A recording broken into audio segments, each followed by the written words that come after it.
And today's topic is Introduction to Tantra, why Tantra is relevant for modern human, and who Tantra is for. Because obviously there will be a certain demographics that will be naturally drawn to Tantra, and there will be demographics that will be perhaps interested and confused about it, and there will be demographics for whom it will be absolutely irrelevant. And there will be, of course, demographics that will be severely against it as well. And that can be perhaps due to a combination of low relevance of this teaching to them, and also due to certain cultural programming and perhaps exposure to certain unfavorable stereotypes that stem from the use of the term and certain association of this teaching with particular gurus or particular camps, retreats that kind of abused the concept for establishing the cults, for exploiting people, for exploiting people's bodies, and so on. So today we're going to cover the topic of introduction to Tantra, what it is, and how it works, and why it may be interesting for you. And then also, of course, whoever joins, please leave your questions, free-form questions. I'm open to any questions today, and we can discuss them. So I would like to... Where's the live chat?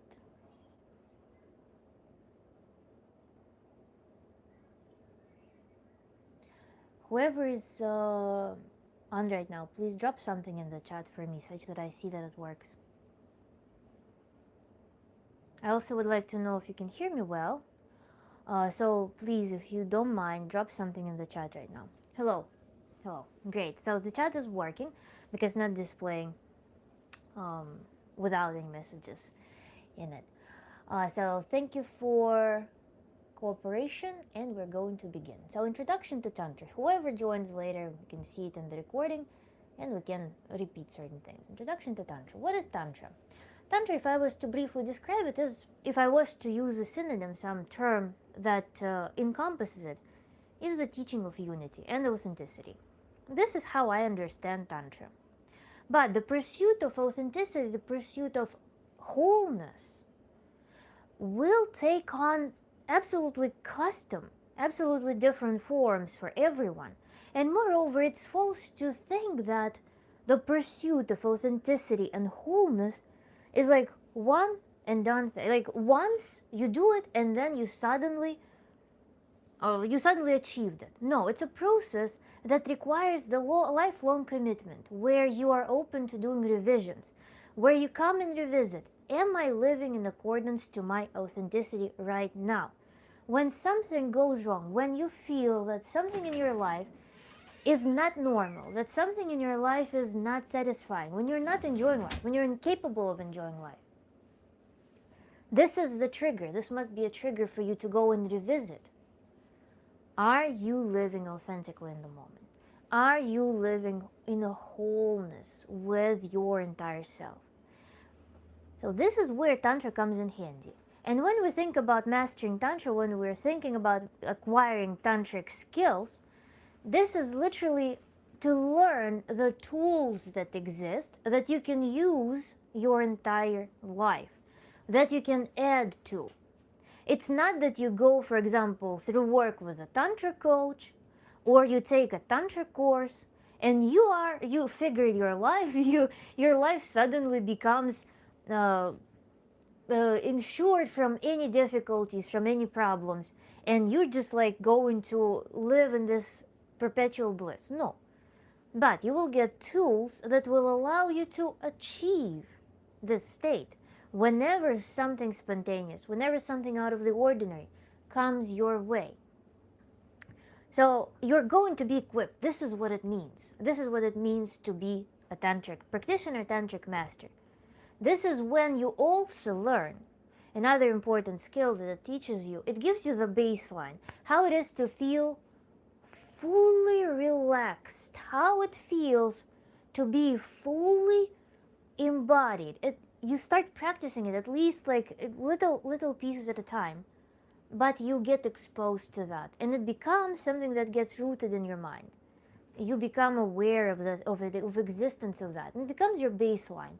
So you build this baseline, and now whenever something in your life feels differently than that baseline, you become vigilant, you become aware of that, and you can take actions, take useful actions to fix that.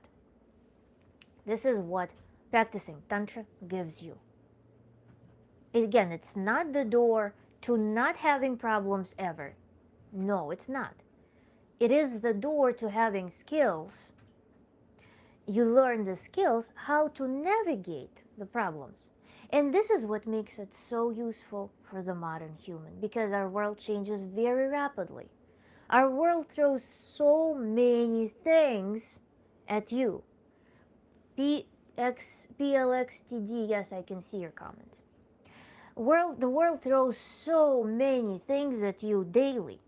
The world is so demanding, it always changes. New things, new technology, new demands, new economic reality, new circumstances. How to deal with all that without being overwhelmed, how to deal with that without crashing.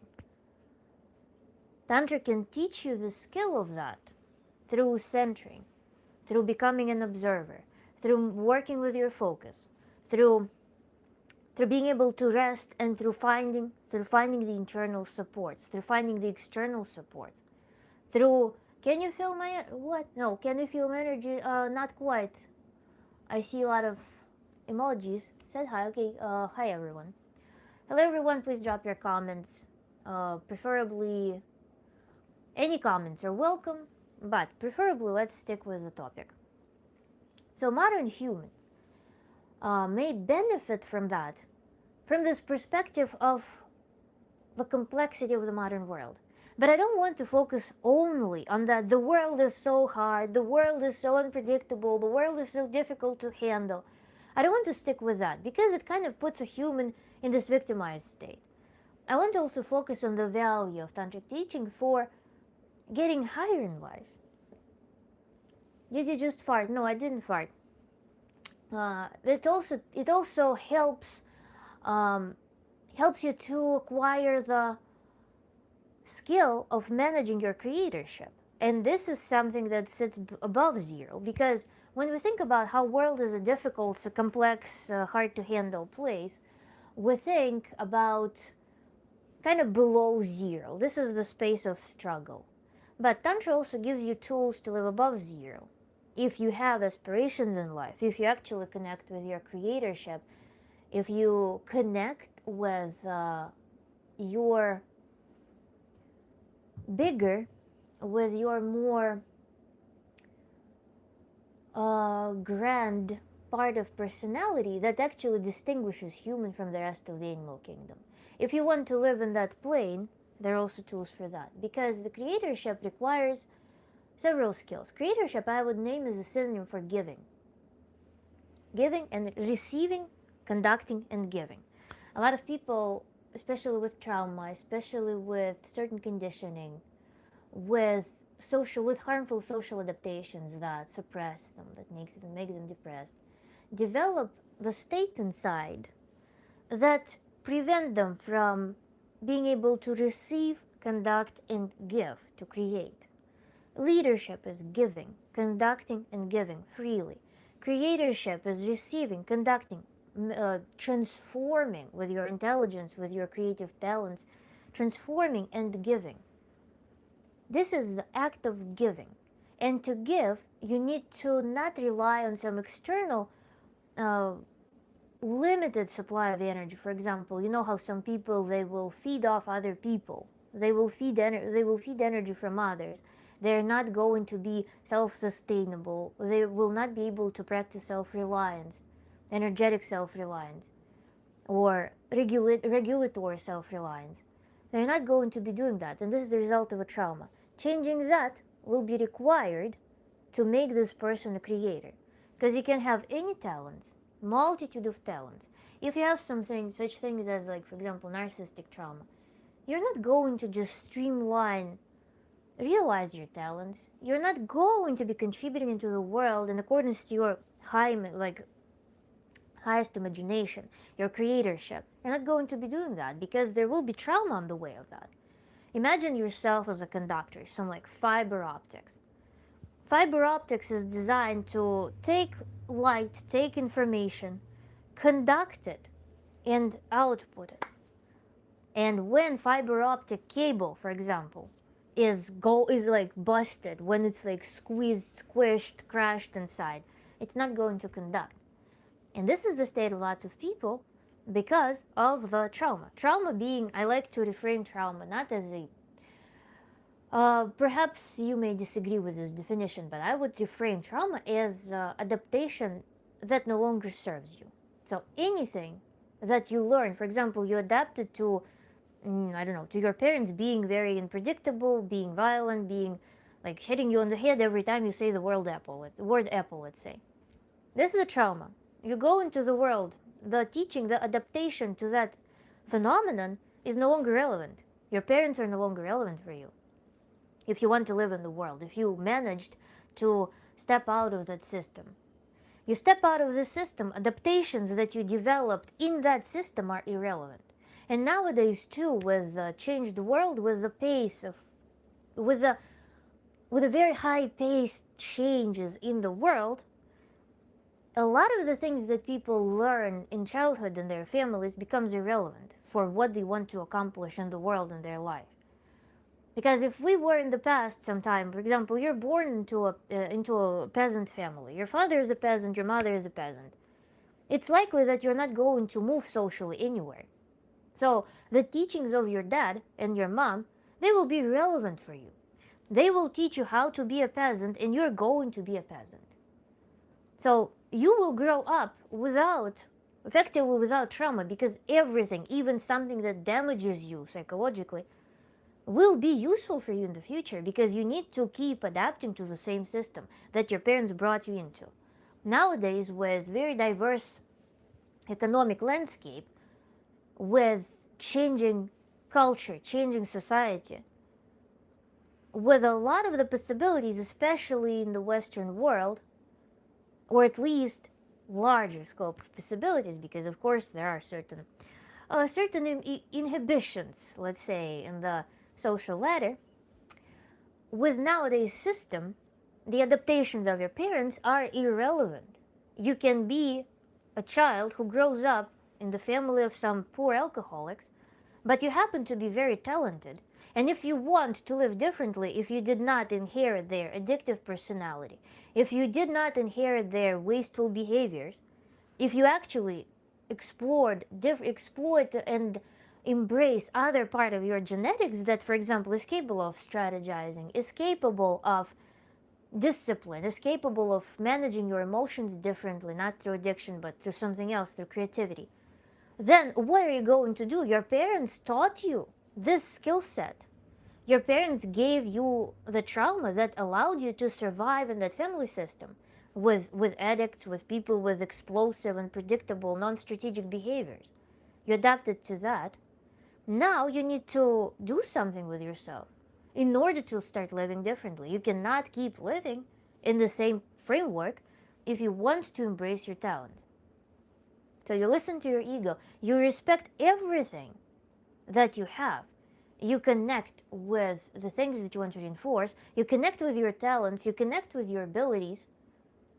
You connect with your creatorship, and that suddenly starts demanding you to live differently, starts demanding you to develop adaptations of a different kind. Not adaptations that you developed living with alcoholic parents. And that's why therapy exists. That's why nowadays all the different spiritual schools exist. You miss have an incredibly beautiful soul. Thank you so much. The previous comment says Kami. Really? Probably if you're still online, but for whoever sees this comment, I would like to address it about the Kami. You probably are not aware how much Soviet literature I read. Soviet literature that was banned during Soviet times. So when you make such comments, you're absolutely clueless. And in general, I have probably too much to say on the issue of, in general, any political affiliations that I would spare you from this discussion, because when I have the principle that if I have too much to say, it means that I just shouldn't say anything at all. I said hi, hello everyone who joined. Feel free to ask any questions relative to regarding the topic of today's stream, and I will be very pleased to answer them. But I will move on. So do you have small? Oh my God, do you have small feet? No, stop it. So the thing that I see a lot in the comments is that a lot of people who are especially conservative people are particularly concerned about the distribution and popularity of therapy, of self-help schools, spiritual movements, of new spiritual movements that are outside of the conservative spiritual movements, because they always mention that it is because people don't have discipline, it is because, sorry, I'm just curious. No problem. Let's not discuss the body. I mean, we're here to discuss some interesting things that are related to our enrichment and development, and let's not just go into primitive realms if possible. So a lot of people are concerned about the distribution of new schools of spirituality, new schools of mental work, psychotherapy, and so on. And the reason for that is exactly that the world is changing, and we cannot, and sometimes people need guidance into how to bypass, overcome, live outside of their previous adaptations. And this requires perhaps some external guidance. A lot of times it requires external guidance, because how do you, it's like this paradox of our cognition. We try to study ourselves from within our mind. Humanity collectively tries to study intelligence, tries to study consciousness using consciousness. And perhaps it may not be, it's inherently limited, because you're studying this, you're trying to study the system from within the system. So whenever we try to change our life, to step out of the trauma, a lot of times people try, for example, to strike the conflict with their family members. They try to find salvation with people who they are in the intimate contact, who they are in the system, in the bound system. And without the developed skill of an observer to trying to introduce this meta thinking, to try to introduce this thing that analyzes the way you think, might be challenging for people. That's why sometimes people feel like it's worth employing someone who will be that observer and who will teach them this observer skill that they can keep then later, that they can start employing in their life themselves. So this is the value of those teachings. Because, for example, imagine you live in a family of alcoholics and you try to make them realize that, guys, you are alcoholics, you are damaging, you're creating a dysfunctional system. Nothing will happen from that. Because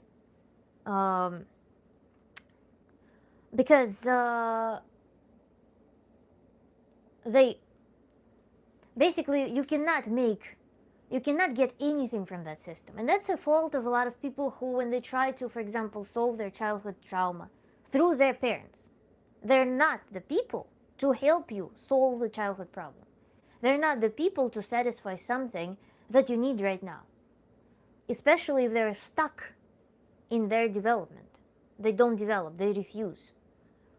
So this is why it is valuable to go out to seek some schools of thought. I came to that myself after everything I've gone through, and I realized that it's not my parents who will be helping me to get out of certain concerning things and patterns that I lived through. Certain patterns that I kept repeating in my adult life. They're not the people, they're not the target people. then whoever I employ, like for example, in partnership, you can employ your partner to be the avatar of your parents, and you can try drilling their brain, trying to make them satisfy what it is that your parents didn't give you, and you try to demand from them through a bunch of scenarios that you craft to help you get out of that scenario. But the only thing that all of those situations will be giving you is pain. That is for you to understand what's happening and step out and watch it from the outside to see what it is. From the inside, you can oftentimes, especially if you don't have a skill of focus management, especially if you don't have observer, if you don't have a skill of defocusing, stepping out, zooming out, you're not going to be able to see it. And when you carry all this trauma, I will return back to the previous paragraph in our conversation. You cannot be a creator. You cannot be a leader. You cannot be an effective leader. You will not be a sustainable leader. Because a lot of people, we see a lot of success stories, a lot of the celebrities, a lot of the big names, they come from very dysfunctional upbringing. What do we see with that? Yes, they become very wealthy. Socially, whatever is portrayed as a social success, they have it. You look at them, they're everywhere, they're on the screen all the time. They are ambassadors of our cultural trends. They're shown, they're rich, they're wealthy, they live in mansions. But the flip side is that they have an insatiable void. The flip side is that they get addicted to substances very often because they cannot self-regulate. They don't have the core, they don't have the foundation inside. Yes, their trauma brought them far. Their trauma pushed them because they wanted to prove something. They were in pursuit of validation. They had a lot of this tension energy early on in life, and that propelled them far. They were willing to sacrifice their physical comfort, their physical autonomy to get to that success because it felt like it's something much more important than their autonomy, than their health. They pushed it that far, only oftentimes to realize that it's nothing. It's insatiable. This pursuit of success without foundation, the pursuit of success through trauma is insatiable. It can be very effective. And sometimes the stronger the trauma, multiplied by very good genetics, multiplied by talent, oftentimes with very strong narcissistic trauma, this leads them very high, but at very high cost. And then it's a cliff beyond which there is an emptiness. And it's only the matter of their resilience and the amount of resource. Their physical resource will be the limit. And the moment they collapse, there will be nothing. The social success, the shell of this, is nothing, when inside there is a void, insatiable void. And the higher you go, the more painful it gets. And I've been in a similar situation. And at some point in life, I realized that, okay, what am I pushing for? What am I pushing for right now? And why nothing satisfies me? The only thing that was satisfying me on the way to getting an advanced degree as fast as possible, getting as much money as I could through corporate work, getting social recognition, everything that was pushing me. The only moments when I felt something, when I felt alive, when I felt like I was satisfied, when I felt good, were the moments when I was in this crisis, on the way there. But an achievement itself never appeared, never gave me any satisfaction. And I felt like I was delaying something. It felt like I was diverging more from what is my path while walking that path. And this split between them, was growing and growing and growing and growing, and I was losing my own foundation. When I was pursuing an authentic goal from the point of trauma, from the point of fear, from the point of that I need to prove something, from the point that I need to satisfy somebody else's vision of myself, this is when I felt this growing void inside that I could not satisfy. And then when I decided to change things, I was forced, the most awakening moment for me was when I made a certain amount of money. I was very successful in my career. And then I felt like I watched the person retire from my job. There was someone retiring after dedicating 30 years there. And I watched that this is literally it. They retire and there's nothing beyond that point. And kind of fortunately for me, everything aligned very, very, very well for me. I had to quit this job. Because probably, I don't know how long I would be holding on without being bold enough to make this switch without the external circumstances of 2021. But I quit my job, and what I faced was terrifying. I realized that without this process of pushing, and living in accordance to somebody else's vision of myself, there was emptiness. It didn't satisfy me. Yes, at first several weeks without this path, without this process, without the routine that I was accustomed to, the stressful routine, nevertheless a routine where I was busy. Without 2-3 weeks without this routine were very nice because I was able to sleep in, I was able to live life on my own terms. Basically, I had a vacation. But afterwards, I'm like, okay, what do I do next? And the all next years, for me, boiled down to understanding one thing. That when you, for example, live in accordance to the social script, when you live in accordance to fulfilling somebody else's ambition for you, like somebody else had vision and seeded this ambition into you to fulfill it, for recognition, for approval, I realized that it teaches you to not take responsibility for your path. You always, the secondary benefit of such life, when you live inauthentically, when you fulfill, for example, social expectations, parental expectations, when you are devoting yourself to fulfilling somebody else's ambition, the secondary benefit is that you don't take responsibility, you don't claim anything ever. On the one hand, it feels really bad to not claim anything. It feels really bad because you feel like you don't own your life. It feels like you're not living. You're just an employee in somebody else's corporation.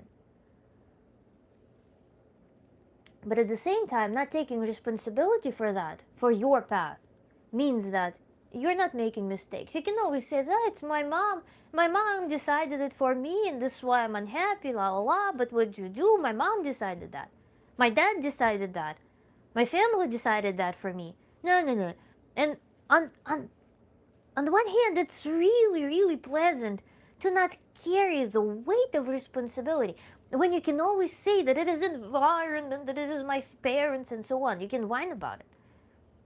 You're not going to do your best in that. Because there always will be this conflict that it is somebody else's. You don't want to do your best for somebody else if you don't understand how you're getting paid, how you're going to be rewarded for that. And this recognition that you're seeking from parents, for example, when they tell you what to do, what to pursue, you never get rewarded for that. Because they will never give you recognition for it. Never. It will be never enough. Because in those narcissistic relationships, you're always a function. And you need to fulfill the function always. You cannot, for example, you don't buy a vacuum cleaner. With narcissistic families, child is a function. So imagine a vacuum cleaner. Your family buys a vacuum cleaner. They don't want this vacuum cleaner, for example, to vacuum once, and then they're like, good job, vacuum cleaner, you vacuumed. Now let's move on to something else. No, the vacuum cleaner must be vacuuming the entire time. And this is why children in such families where children become narcissistic extension, when they receive narcissistic trauma, they will always have to play some role. They will always have to fulfill some function. And they learn that on the other side, they learn that they don't have to take responsibility for their life. And the best thing that people can do who receive this narcissistic trauma, who lived in accordance to somebody else's script, who were not granted, who were not taught to live their life, to take responsibility gradually as they were growing up. When they live like this, they don't take responsibility. And hence, they don't take blame. They don't have to face failure. They don't have to face disappointment, frustration. They will be frustrated about the fact that they're not living their life when they actually get awake to this idea. But they will never have the side effects of being a responsible individual. So all of my after I quit the path that was not aligning with me, everything boiled down to me finding where I was deceiving myself primarily, where I did not want to take responsibility. Where I was always like, I have this, for example, I had artistic career and I had engineering career. And I'm like, if something doesn't work in engineering, I'm an artist, la la la. My parents pushed me in this career of engineering, of this tech career, and hence I'm not guilty, it's not my thing. If something doesn't work in art, I'm like, well, because I didn't receive formal education, I didn't receive like complete formal education in art. Of course I'm not an artist, I'm an engineer. It's a very convenient path. You always are sitting on two chairs. Then, another triangulation that happens is that, so first of all, with your life path, there will be, with career, for example, there will be parent, then you as an employee, and then your job that you don't like, your path that you don't like, and then something that you do like but you're not willing to commit. The same thing will happen in relationships. You will have this parent. You go to personal relationships, you grow up, so you want to be intimate with someone, you want to continue, enjoy partnership, but you pick a partner through your parents' lens. You're not able to see the world from with your own eyes. Through the parent, or again, you can project onto society later. It can be society or parents, some authority that you assign. You pick a partner through the lens of your parents, through the lens of this authority, in order to never fully claim them, to never fully be committed in your relationships. You're always triangulated. When you're triangulated, you always split responsibility, but you never experience actual life. So in Tantra, it was, even after psychotherapy, I never actually claimed this. I was in therapy for a while, but then I went to Tantra, and in Tantra, I actually had moments in which I realized that all of these years, I was not willing myself to claim anything about myself. I was trying to sit on two chairs at all times. That I always have this plan B, that I will always just run away. And what happened was, first of all, I needed to claim the paths that I valued the most. And then I needed to swap this hierarchy of good and bad and just turn everything into tools. Expand myself, embrace everything about myself in a complete fashion, which facilitated this process of integrating my own path, such that it's not something scary, such that it's not something conflicted. But yet there was a moment of resistance that I needed to overcome, this moment of resistance to actually claim my path. Let me see.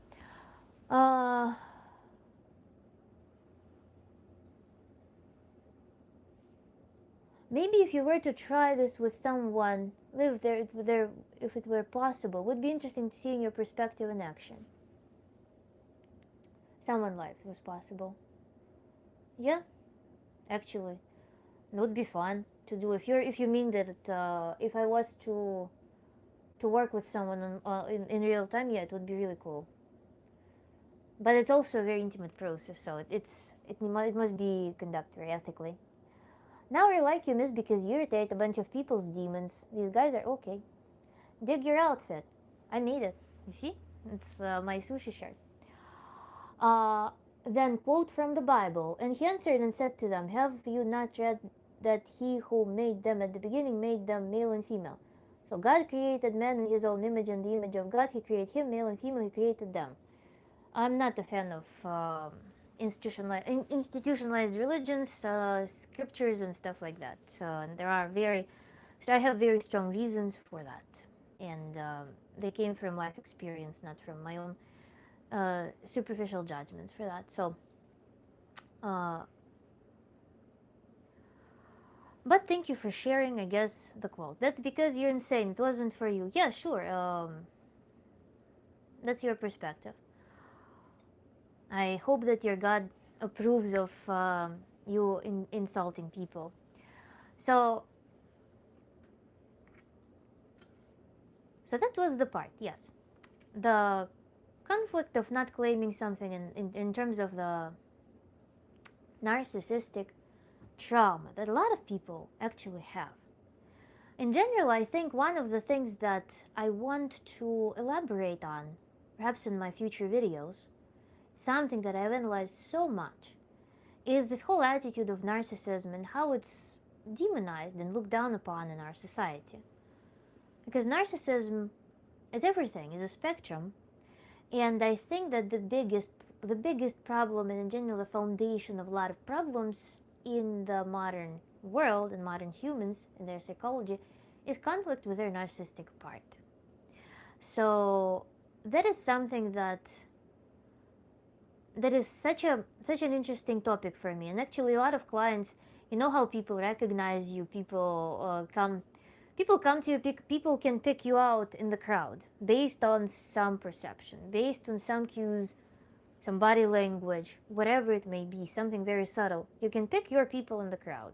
My clientele always has very strong narcissistic trauma. It's talented people, very talented people, but who were in the pressure cooker. So they grew up with very strong understanding of their talents, with very strong self-esteem that was perverted, buried, ripped apart, and they don't know how to live because they feel a lot of potential, a lot of energy inside, but it all turns into frustration and internalized aggression. So this is my typical clientele, and this is the experience that I went through. Since childhood, I swear, since early childhood, I felt like I was a lion in the cage. It was like lion who wants to roar, but who was like, no, don't do this, do different thing. And that created the biggest personal conflict in me that I had to overcome. So let's read the... Okay, that's the fashion spoke of. You're quite good at it. He doesn't about the God, but the comment is reality. Okay, I mean, you contradict yourself. You insult the person, but you say that God doesn't permit you that. I mean, you are using this chat to sin. Why do you do this to yourself? It's self-harm in your notion. Beware Colossians 2, period, .8. Beware lest anyone cheat you. Can you just word it in your own words? I mean, why do you always need to bring up the quotes? If you have a thought, just write it in your thought. This is the thing. Appeal to authority. I love this so much. You know the people who will read some smart books. They will read some philosophers, for example. Or they read the Bible. And they wear it as a shield. You know, they're like, I'm so scared to express my own opinions. Let's do this, like, I have this book here. I will be wearing it as a shield. Like, it's written here. It's Tacitus that said that. And I will be quoting it to you. And I will be just like extracting some words of wisdom instead of writing it in my own words. Because if it's said in some smart book, then I'm safe. Nobody can say anything. There are no repercussions to me. This is ridiculous behavior, guys. You can read and you can transform it into your own thoughts and you can express it freely on your own terms and you can be responsible for your words. But this concealing your thoughts behind some quotes from the Bible, from some, I don't know, whatever texts. Why do that? There's a place for self-expression.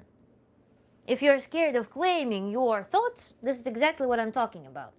But instead of parents, you chose authority as like some spiritual entity, some deity.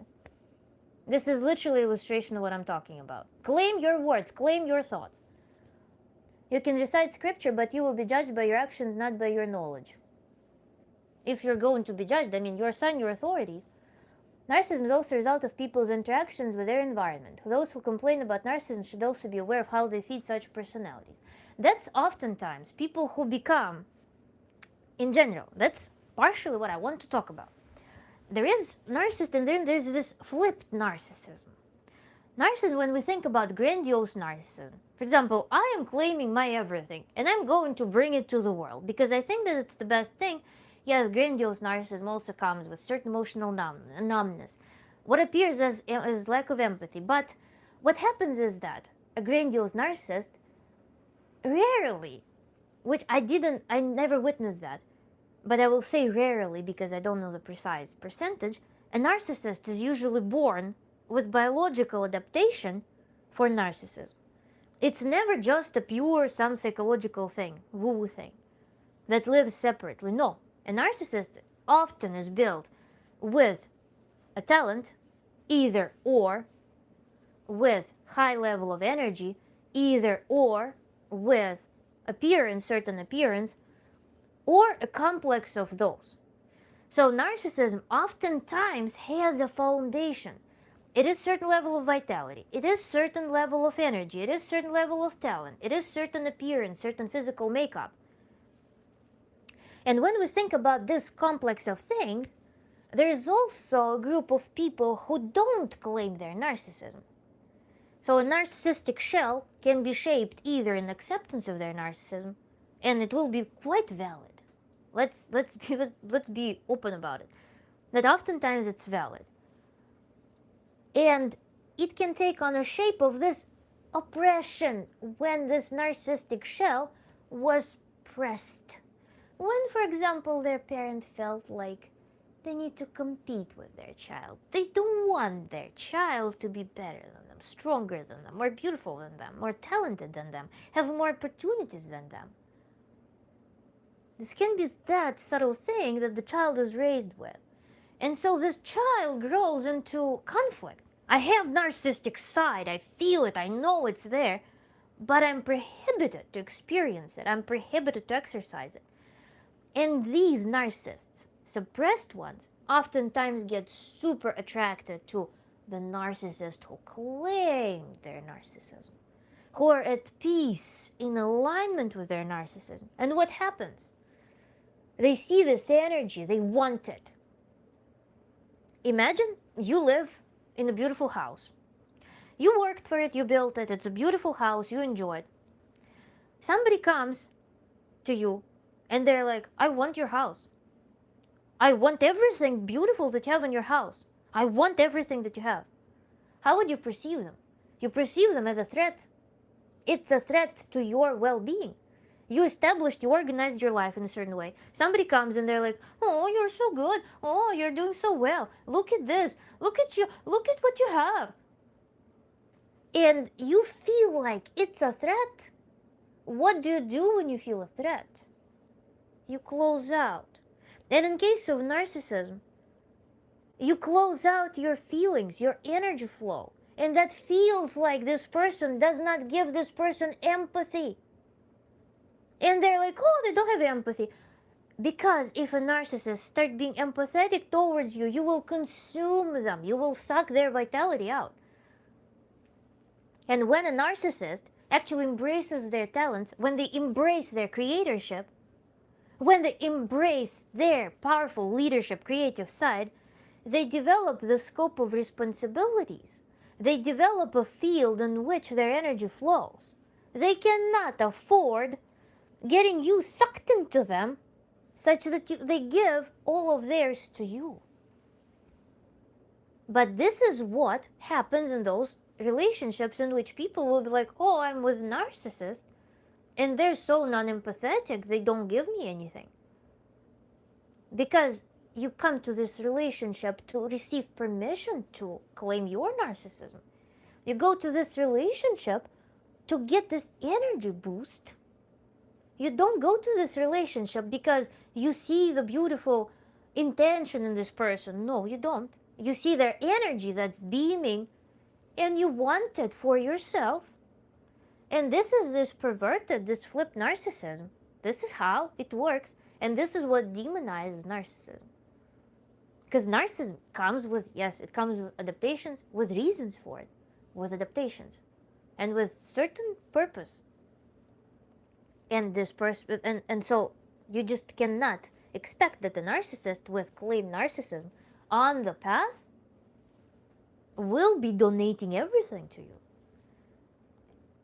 This is why I'm so passionate about therapy of these narcissists who want to, who see other narcissists as resource.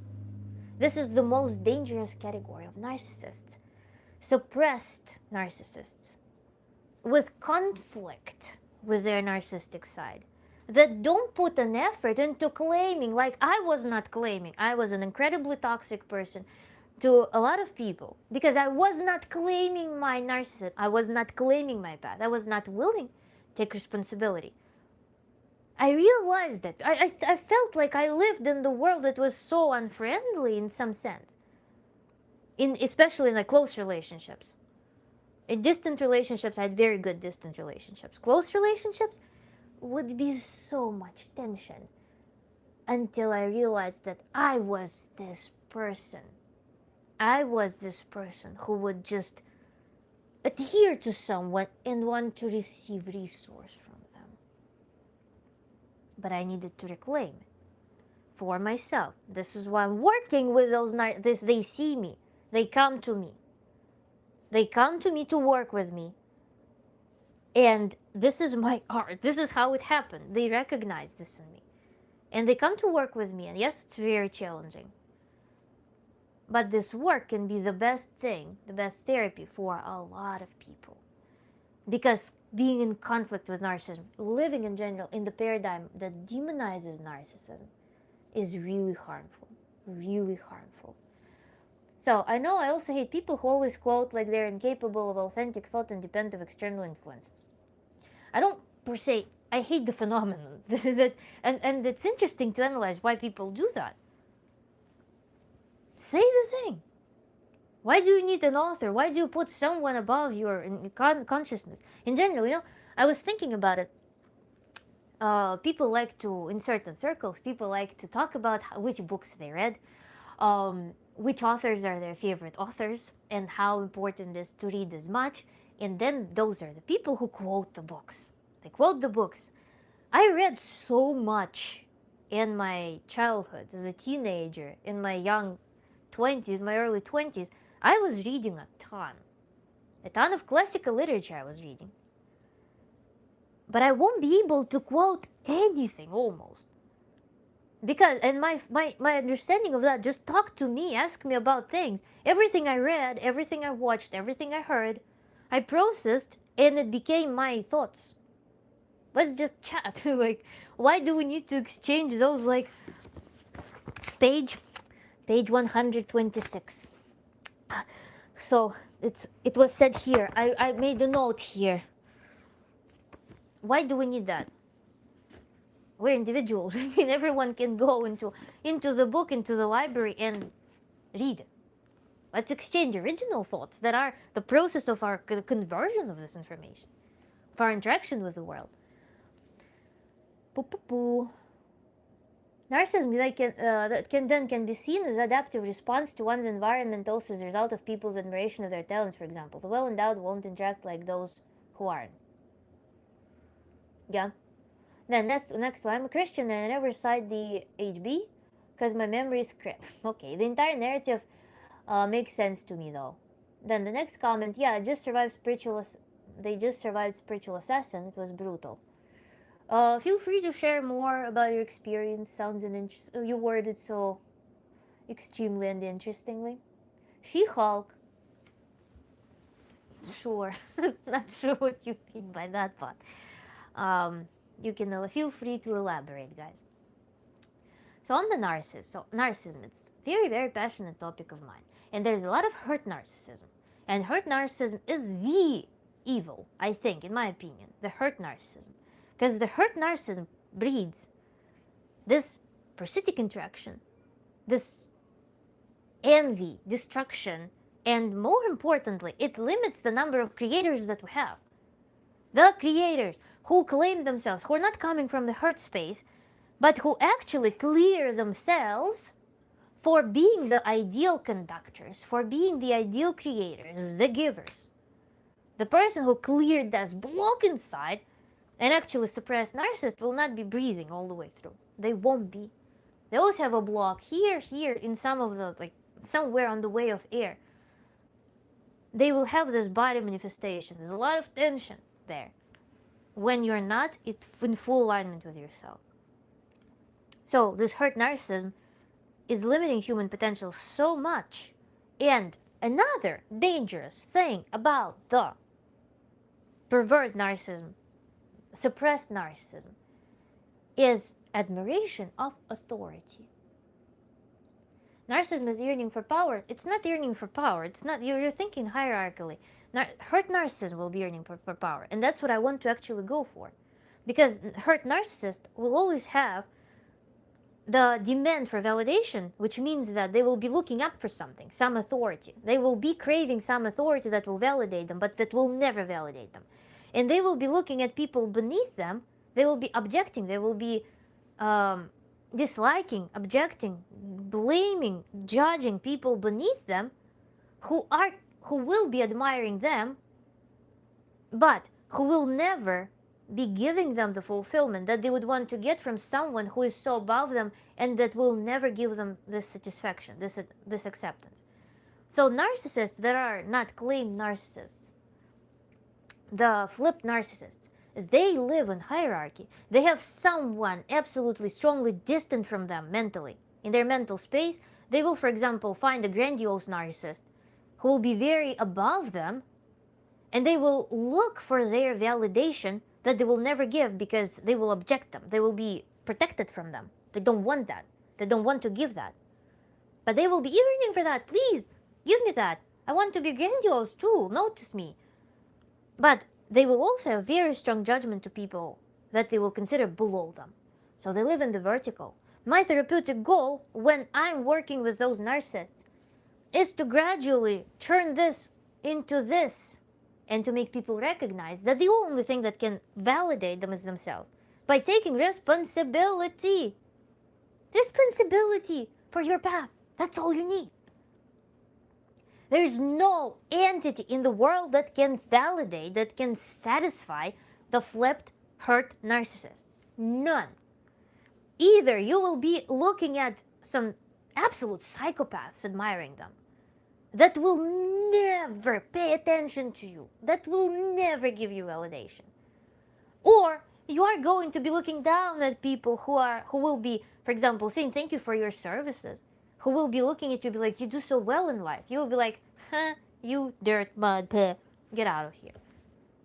And this vertical is representative of what's happening in the human mind itself. This narcissist feels like that about themselves. They look at themselves as, there is something unattainable that I cannot catch in myself that's capable of power because I don't want to take responsibility for it. And there's so much filth, there's so much petty, pitiful stuff that I absolutely hate that nobody cares about. And this conflict, this polarization, this vertical polarization, this hierarchy is what prevents them from living normally. Because everything that you have in your mind can be a tool. It can have a function. So everything is just a function. If you embrace the neutrality, if you grow calmer about yourself, if you grow calmer about everything in the world, when you reconnect with your body, settle in, when you realize that there's no vertical, everything is the tool. That's it. What do you want to do? What is your talent? You answer yourself. What is your talent? What do you want to do? How can you enjoy life creatively? Because creativity, there will be new shorts soon. I made very cool graphics. Creativity is the only unlimited source of vitality. Creativity. Because pick up any craft. Pick up any creative endeavor. For entire life, the entire life, you will be satisfied because you will have this insatiable and never satisfiable craving for improving your skill. So you will be never satiated but always satisfied through this lack of satiation. And it will be the most unlimited path with the most unlimited supply of energy, with the most unlimited supply of satisfaction. I paint, I make clothes. Look at this. This is the dress I'm working on, okay? Every time I'm embarking on a new project, sewing project, there's always a challenge. There's always a way to make it better. Anytime I'm working on that, my brain gets electric impulses so strong I can skip sleeping for the most part. I'm not interested in eating. There's some energy that channels through me that charges me up so much, I glow. I'm in the flow. And that's the most beautiful thing ever. And no matter how many garments I will make, I can always improve my craft. I can always come up with new designs. I can always be creatively charged, stimulated by something. No matter, it's just embracing this creativity and making everything a tool. This is literally the gateway. This is why I'm so passionate about my craft, and that's why my program is called Human Renaissance, is because through creativity you access everything in life, embracing a creative path. Most people don't work creative jobs. A lot of people just put they have a stack of papers that they need to look at, sign something and put them in another stack. If your job, not many people's jobs require creativity. So outside of work, there must be creative outlet. And when you find the creative outlet, everything in your life will come to place. Because your creator potential, your creatorship is the core, is that core. When you acknowledge it, when you take responsibility for it, when you claim that I am an artist, if you are an artist, I am an artist, I'm taking responsibility for my artistry, your relationships will be serving your artistry. You are not going to be finding bad partners that don't help you with your artistry. You are not going to stick with that because you know through this artistry, through taking responsibility for that, for everything that's given to you, for every tool that's given to you. When you acknowledge that, it gives you this deepest self-esteem possible. You're going to be picking people in your life that are aligned with this artistry. You will be picking lifestyle habits that enable you to do this. Can you afford, for example, can you afford just eat burgers and fries and drink cola watching some bullshit all day long? Can you afford that when you are an artist? No, because you know that there is a pleasure of much higher order. Unlimited, absolutely boundless pleasure for eternity that you can source eternally. That pleasure is so much bigger than these petty little pleasures that are just utilitarian, that you're not going to pursue that. It's going to be outside of your realm. Let's see the chat. Narcissism is earning for power. Yeah, let's describe that. Thank you. Great, good vibes, positive, natural face, looks good, pretty. Thank you. You're so beautiful. Thank you so much for your kind words. I think there is something universally righteous in the earning of for power. It's important for one to find in oneself what they earn in others. Yes, it is. I agree with that. Not always, though. There is this concept that people say that, oh, whatever you feel bad is bad. Knock, knock. Hi. From Ukraine? No, I'm from Russia. But I am mixed. I am actually mostly Polish, not Russian even. Or Ukrainian as much. But it's Western Ukraine and Poland and Russia and Lithuania and stuff like that. So, earning for power and what they see in others. There is this concept in New Age teachings. There's this concept if something pisses you off in other people, then you need to find in yourself, or something you suppress in yourself. Does it always hold true though? I don't think so. Sometimes it's just um, you can absolutely find that. That's how I actually do with people. I practice that all the time now. Whenever I see that something irritates me in others, I revisit myself and I'm like, oh, do I do this or not? And if I do that and I don't like it, I'm like, okay, now they call it like social vaccination, right? Or behavioral vaccination. And when I notice that, I just try not to do it ever again, because sometimes when you see it in others, especially in some exaggerated forms, it can be so disheartening and can be so irritating that you're like, oh my god, I'm not behaving like this. I don't want that. So this is like this productive form of judgment, as I word it. But sometimes you're just like seeing that something irritates you in others. If you don't feel drawn to them, if you don't feel bound to them, maybe just your discernment saying that you probably shouldn't just communicate with this person because it's not safe. So there is this flip side to it. Sometimes if you feel this, I guess there's this rule. If you feel incredibly drawn to the person who does something that you don't like, you feel like intimately connected with them, then perhaps it's the call for you to go and study. What is it about?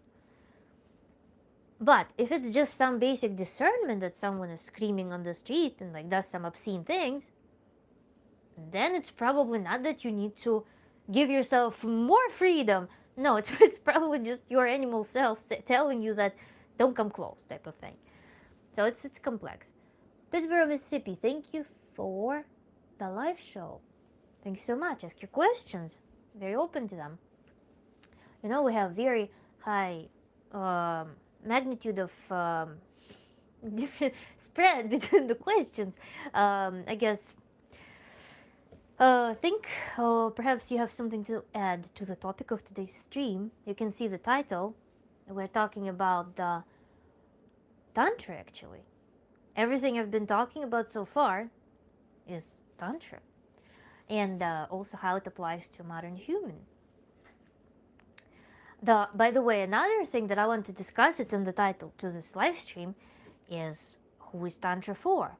Because, I mean, when you just think about Tantra, oftentimes it's associated with sexual activities, and you can think about some camps, some retreats, some questionable retreats, where people end up coerced into activities that they don't want to participate in, with gurus and stuff.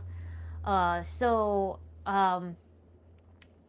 Tantra is, in essence, I mean, it offers tools actually that aid in psychotherapy, in general psychotherapy. It's a bridge between psychotherapy and sexology, and also what distinguishes it from both of those fields is that a lot of the work is done mediated by meditation. So if you, for example, go to a therapist and you have this conversational path, you talk and talk and talk and talk, and therapist, for example, takes a note of something that you say the most, how you present yourself, what accents you give, and then gradually through this work, you go past the psychological defenses. Tantra kind of puts you in the meditative state, and with the therapist you work with the methods that kind of largely bypass the psychological defenses. That's why tantric tools, they're used in psychotherapy as well. Then another facet of it is that it's tied to sexology. And actually there are tools that are employed in the modern sexology in working with sexual trauma, in couples therapy, in sexual dysfunction therapy. There are tools for that. And there are also tools, somatic tools. Basically, there are just regulate nervous system to build new nervous hygiene, psychological hygiene, through regulating your nervous system towards balance between sympathetic and parasympathetic responses. So let's see the comments. I think it holds true, especially when it seems impossible not to be a complete mirror of someone else, but how you can manifest something that makes you feel about yourself, how you feel for a narcissist. Yes. Then I think Tantra has spiritual aspects that would not be attractive to certain religious backgrounds. It's actually interesting to reflect. My teacher was working with Christians. She was working with like devout Christians. And she was working with Muslim people too. And how it works, you can flavor it with, for example, Hindu notion, right? You can use that imagery. But inherently it doesn't have a deity. It has the predefined deity. It has the concept of some figure that can potentiate your practices. So a person who is in certain faith, they can substitute or use their symbology for practices, for certain practices that require potentiation. By potentiation, I mean it's some transpersonal space when you learn to connect with the energy that is outside of your own. So when you want to boost up your energy, when you want to boost up the impact of certain practices, this is when you appeal to something transpersonal, something bigger than yourself. And that can be used, it can be, first tier is the figure of your loved one. You can use either your actual loved one, or you can use the figure that would attract you the most, that exists in your imagination. That is the first tier. And then the second tier that requires or may require some spiritual entity is the source of this world energy, the source of creative energy. This can be anything. In my practices, I just use the divine union, let's word it this way. Sounds crazy, but it is literally the purest form of intimacy between the masculine and feminine. So it's just two polar opposites that in ecstasy produce the waves of creation, the purest creation. And this is what I use in my work, in my meditation. And one meditation that I actually do regularly is meditation of rewriting my thoughts, rewriting my emotions, because sometimes I catch stuff from other people. Recently, oh my god, there was a thing. It was around holiday time, I think. I don't remember exactly. So basically, there was a moment in which I got affected by a lot of communication here and there. My personal business things. Then I also wanted to, I was bothered by so many things at once. I don't remember what it was. And then as a cherry on the pie, I watched the movie. I don't know, use your own discretion if you want to watch that movie. But it was the movie Lily Forever. It was the movie about the girl who was in the 90s or early 2000s. She was sent to just read the movie, about the movie basically. Read about the movie, and I don't want to recommend you to watch it because the movie is pretty disturbing. I watched it. I'm a very impressionable person. That's why I avoid TV, I avoid movies. I watched only the things that can enrich me, that can help me to pull up, to reinforce, to enhance the states that I want, that are useful for me. But this movie, I watched out of curiosity because, I don't know, something in me was drawn to it. But it was a really, really hard experience. And, oh my god, for several days, I could not get that movie out of my mind. And with everything that was happening in my life, it all just converged into this buzz in my head. At night, when you try to fall asleep, when you have this heightened level of anxiety, you don't just fall asleep. Your brain gives you those cartoons, those thoughts. It gives those thoughts and gives it, and just can't sleep. And you wake up, and if you have this cortisol, you just start replaying those things again. That movie was the last drop for me. I would wake up and think about that movie, the scenes, because they were so... And I'm like, okay, I need to do something. Without any thoughts, I I created like a small, let's call it an altar, but it's like just a space where I could just meditate and make some devoted space basically. Because in the room, your room is usually, it has associations. Every spot serves some very householdy purpose. So to convert it into more introspective meditative space, I like to create some form of little altar, just some objects to assign that this is a meditation, the devoted meditation space. And I cut little pieces of paper. It was basically the ritual, the meditation that I set up for myself was a remake, some adaptation of one super cool meditation from Tantra, the classical one. It was my adaptation of that, in which I cut up pieces of paper, I went into meditation, and I connected with that union of this like creative energy source. And I was using pieces of paper to draw symbols, just like intuitive drawing of symbols that stood for every thought, every dysfunctional thought or impression that I held in my mind that I couldn't get rid of. And I would use those papers to just materialize them such that I can work with them more efficiently.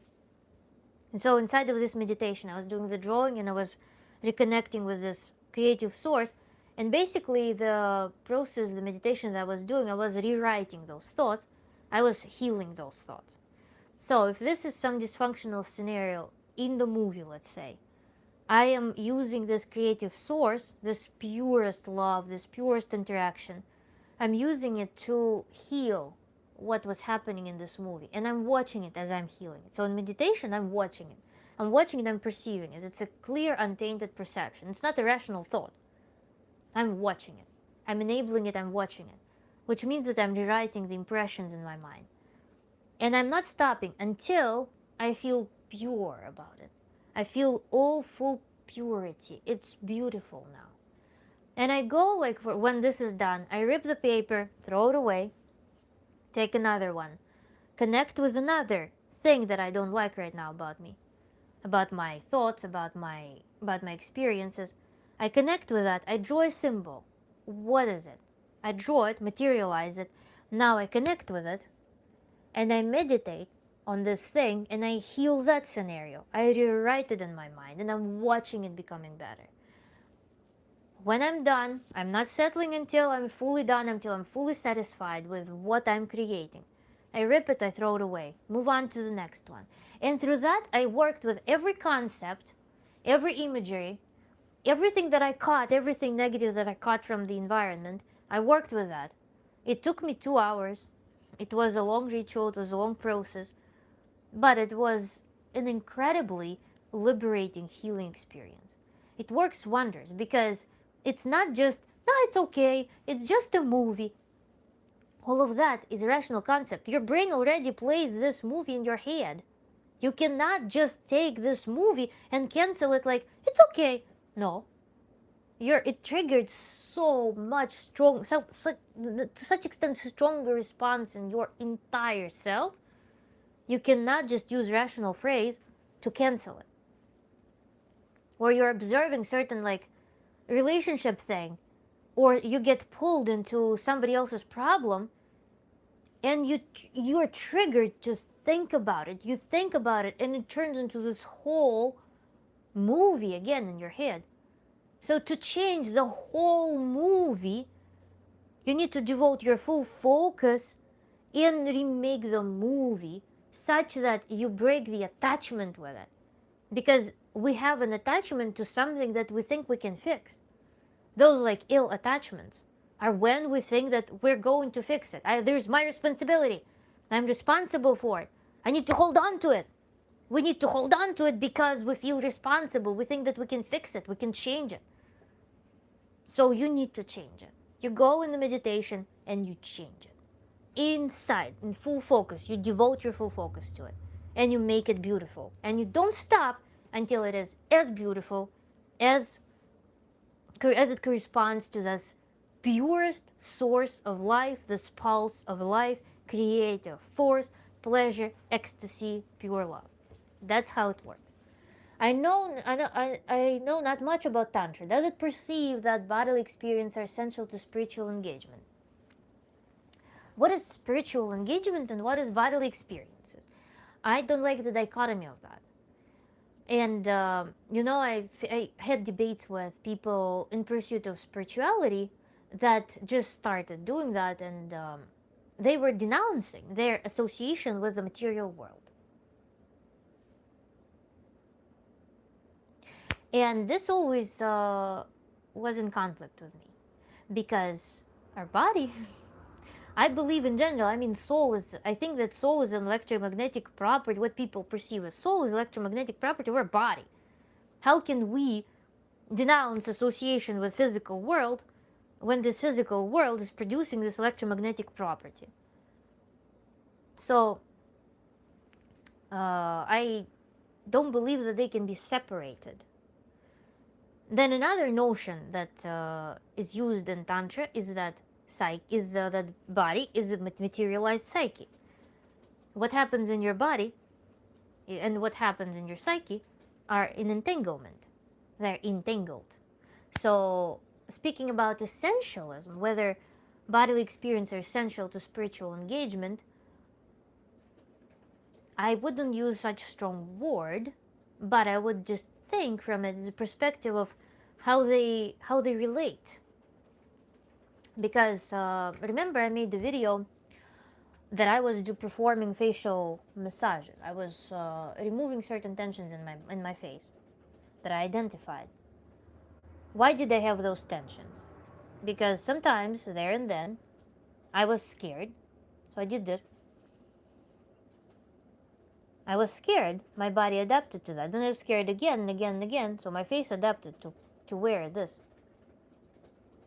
But now my brain reads it as, because they're in entanglement, my brain reads it as I'm being scared all the time. Low key, but still, it's a baseline thing. So there's always a feedback. And I cannot even say that there's no even causality relationship that's clear. It's an entanglement. It's like human mind and reality. What influences what? It's entanglement.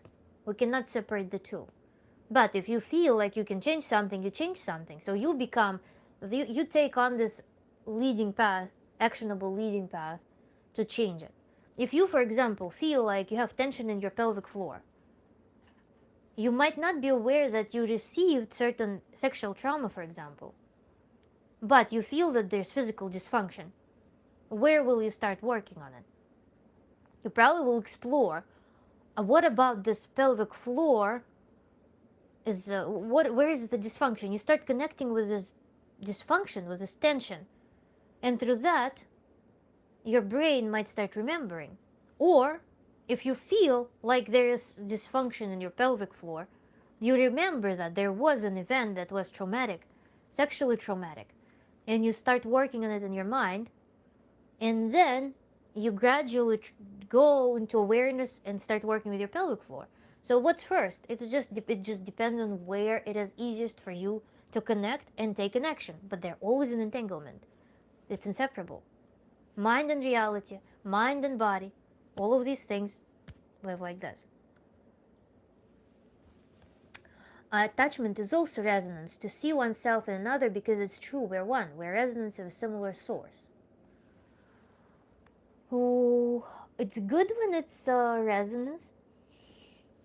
And I want to elaborate on your thought, that when it is the purest form of relationships, which is a whole topic in itself, then it is a resonance, and it may be a synergistic resonance.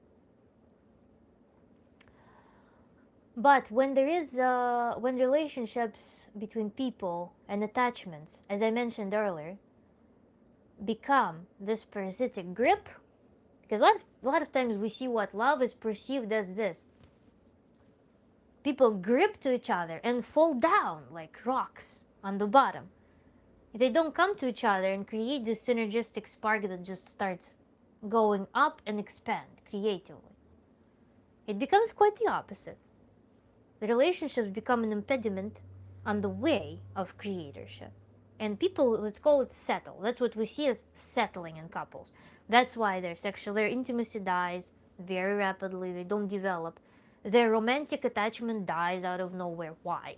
Nothing changed about you besides your attitude, I guess, besides your concept about relationships now.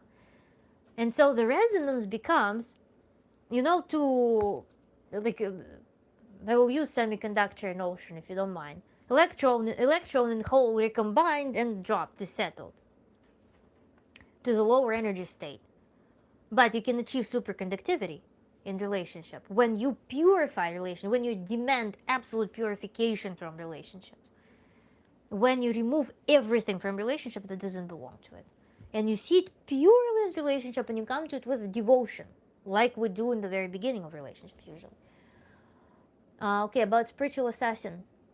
Spiritual assassins shapeshift into soulmates of the target, making soul contracts, then betraying them to make them self-delete, keeping the energies and an inheritance in the spirit for their cult. That's deep. So from how you explain, the bodily experience is seen as a symptom of spiritual distress. Yes, maybe. It may be. Also spiritual, it may be spiritual, psychological, mental. It is something, basically spiritual, I would word as something that is unconscious. So something that doesn't operate in your rational mind. You can understand it, or you cannot understand it, can live absolutely invisible to your rational, but it exists nevertheless, and it influences you. So it's some automation. Spiritual thing can be some automation that you can either control, you can either influence, or you even don't see, or you don't control it, you don't know what to do with it. But this is something that we call spiritual. And yes, it is related to the bodily, yes. And it may be a symptom, yes. Oftentimes, I mean, let's think about it. Any tension, right? Any tension in the body, what is it? Yes, I can be sitting like this in some position that's very uncomfortable. Will my neck hurt? Yes, afterwards.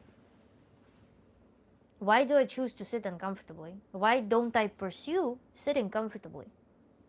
What about me is off that instead of sitting comfortably, I voluntarily put myself in the position when I'm sitting like this. Why? Because my threshold for comfort is very low or high. This is like with high or low. Basically, my demand for the comfort is very shifted. I can tolerate a lot. For example, I have a concept that I'm a strong person, that I can cope, that my boundaries they don't matter. I push my own boundaries inwards so much that I can keep up with sitting like this without paying attention to that until it's painful, and then the body will signal that it's painful. But this is the consequence of my choices, whether they're aware or not. But likely I'm unaware of that, and I let this discomfort turn into a locked neck. If I sit like this every day, several hours, what will happen? My whole body will adapt to this. My body will be literally tense around this area. I will be walking like this eventually. And I will be like, oh, headaches, neck hurts, shoulders are in weird position. This is your manifestation of the psychological thing. The fact that I push my boundaries too much, my own boundaries, I push them in too much, and I don't respect myself. Why? Multitude of reasons. Pick one. It was brutal about the spiritual assassin. I need to read it again. It's a very artistic way of putting it. I think it's safer just to avoid relationships if we gotta worry about shape-shifting soul assassins. Then I hear you, okay. Avoid relationships. Well, person probably, Chunky Cat probably meant something very simple. It's just worded in this epic form, and indeed, I wouldn't depreciate the importance of the trauma that people get in the relationship sometimes. Me being the person who, I have a video that everyone falls from the Garden of Eden. Everyone leaves it at some point. It's probably rare happiness when people live, they form as children in some blissful shape. They form in this blissful consciousness. And then they live their entire life in bliss, and nothing ever knocks them off that bliss. It's probably a very rare instance when people never face anything that changes their, or surprises them, changes their paradigm, changes their view of things. I was in very beautiful, my first relationship. And I was very pure. I was in full connection with my body. I was in total alignment. The reason why the first relationship didn't work is because of some let's call it socioeconomic things and the influence of my parents. So there was this conflict. But otherwise, on the romantic side of things, it was very comfortable. It was like full nature to me. Natural, very simple. Then I exit that relationship and I meet a person who somehow, without me expecting that, with my purity, did those little schemes that turned my body against me. I literally, for 10 years, I was living, not understanding, not connected with my body anymore. Because there was a scheme, there was this trust and crush and this strange form of judgment suddenly seated in me because I saw authority in that person. So instead of experiencing love, experiencing relationships from within, I lost that skill. I fell from the Garden of Eden. I developed an awareness of all of that. And that awareness was unfortunately not the awareness of positive awareness. It was an awareness, judgmental awareness. And that judgmental awareness started living alongside with me. I don't know if, and then my following life experiences in general, even not related to relationships, started adding that judgmental observer in my life. At the same time, it was just a matter of time when that would manifest. And I'm aware that it was a necessary event in the retrospect because I rebelled against, I wanted to work on that judgmental figure. But it just made me hyper aware of the fact that, again, I was looking at my life from somebody else's eyes. There was always this judge. It just became, when it became seated in the body, when it became seated as a intimacy trauma, it became so vivid I could no longer ignore it. I was trying to figure it out for long years until I went through tantra, and I with reclamation of that responsibility came understanding of how to work with that and how to undo that, how to use discretion with the use of the observer, because we started with the observer. But the observer, first of all, it can be different. It can be observer that judges you, or it can be observer that helps you. And observer is not necessary when we are looking for experiences. The observer is necessary when we're strategizing. So this is the art of using this discretion, and this is where I want to fully validate the experience of this commenter about the spiritual assassin.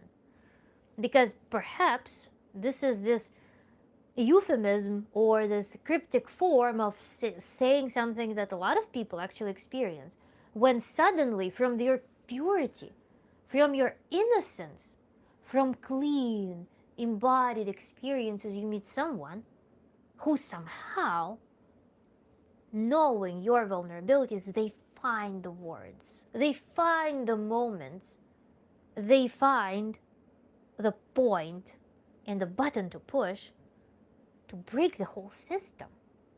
And again, on the positive side, you can think of it, they broke the system. At the same time, you may think of it, they exposed the vulnerability in the system. So you now can debug it. Yes, you fell from the Garden of Eden. You no longer are innocent. And it may think that you will never regain this pure experience in relationships ever again. But in reality, it was just the call for you to learn to return to paradise. It was your call to see the vulnerability of the system and to improve it. Because it was the matter of time that it would happen somewhere else. It could be relationship trauma, it could be in your career, it could be in your creative endeavors, anywhere. It was your call to do it. The best way you can heal from whatever happened to you is through building some very gentle, very comfortable, safe attachment with people, through nurturing healthy and tender relationship. Because whenever we talk about romantic intimate trauma, it is like a very imagine it as a tiny puppy who was abandoned, who was, I don't know, a bit beaten up, who lost trust, who still wants to play. Imagine this part of you still wants to play and enjoy purely. This part is still innocent. But it was shown the other facet of the world where it's not safe. How do you teach this puppy to enjoy life again?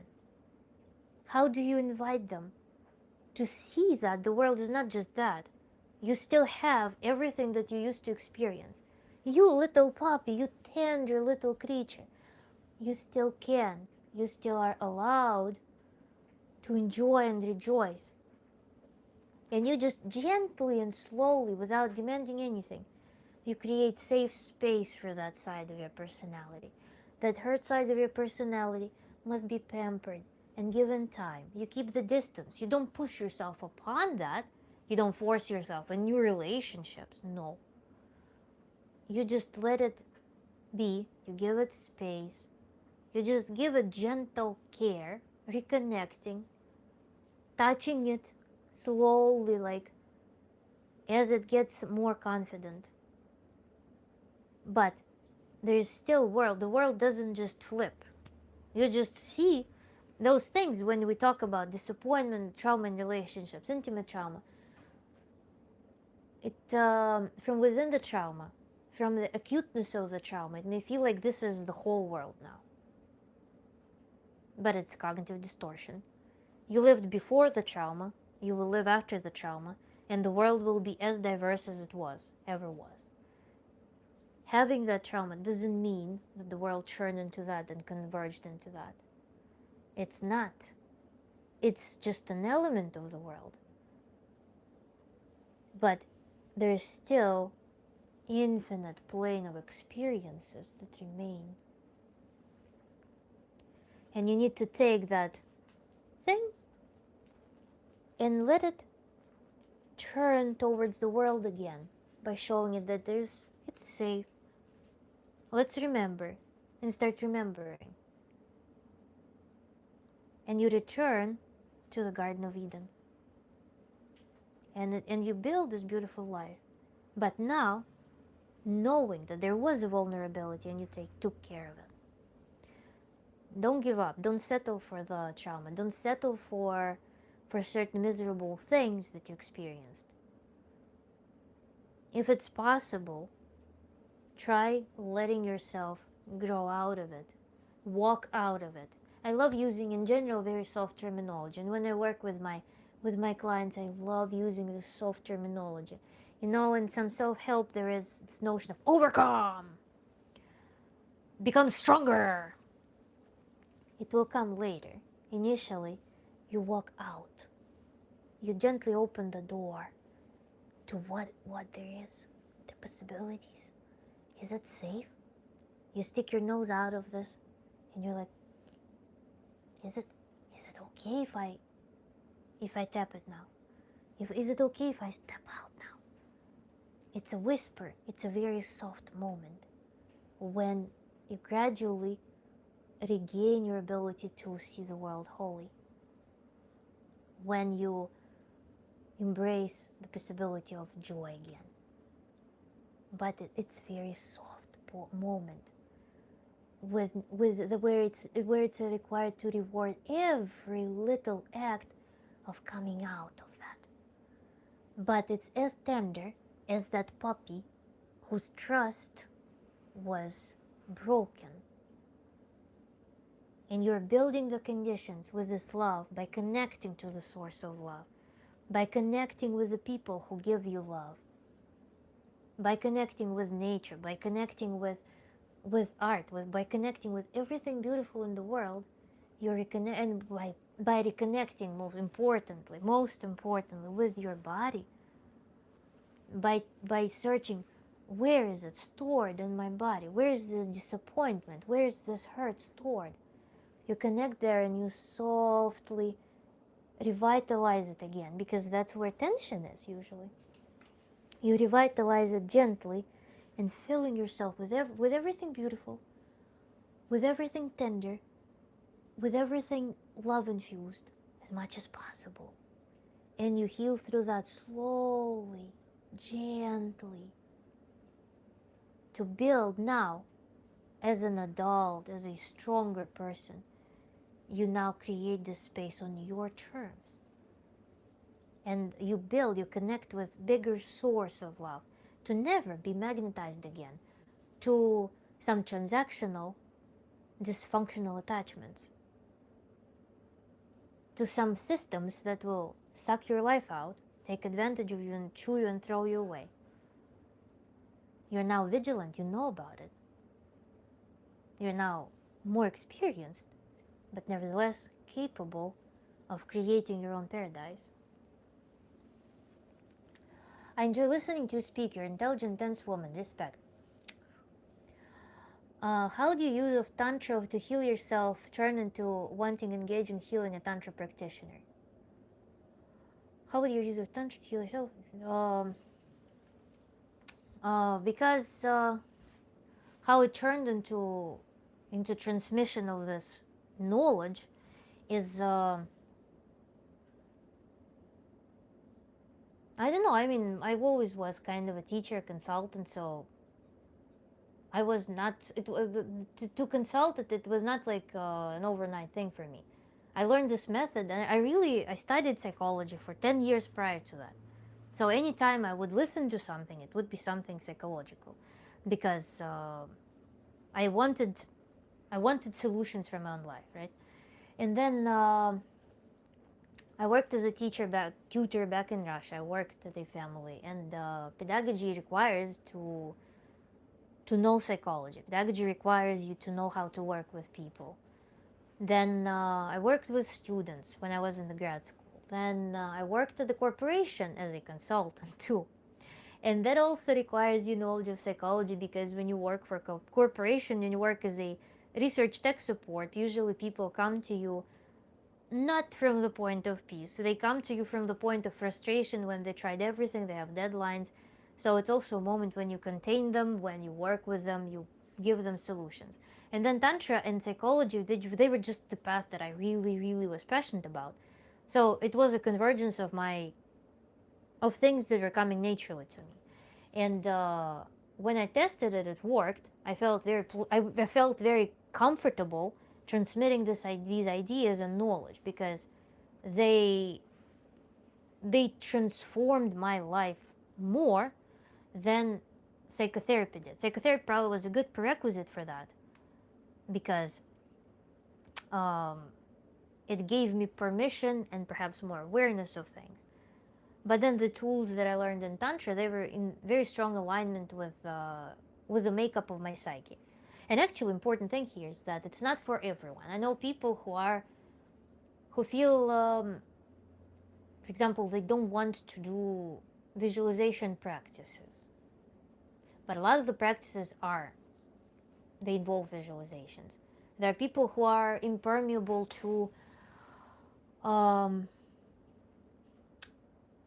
working with imagery. I met actually people who like to do, for example, things like a physical exercise. You just do 10 squats, and they want the recipe of the same kind for their psyche. But our psyche works in different laws. So there are some things that Tantra may require customization in, because there are practices that are body oriented. There are different ways, there are different keys for people to access their psyche.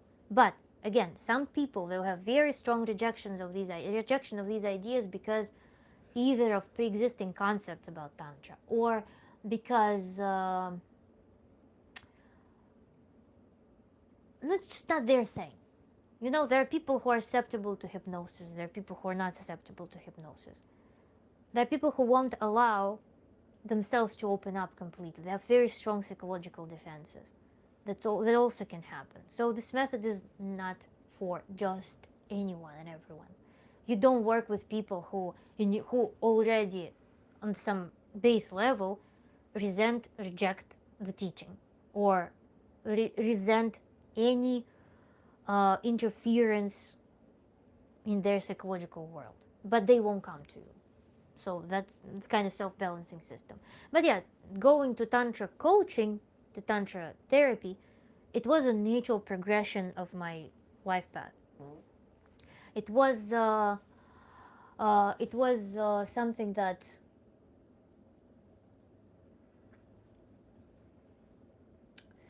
how to word it. I wasn't forced. It wasn't forced, basically. It was just natural thing. It was two of my things that just converged. Hi, where are you? For some, safety seems to be more of a luxury, but yes, it's a necessity. Yes, yes. I have healed and decided to love the world. The relationship was not the point. It was just better to give love with your soulmate, since it can be infinite between the two of us.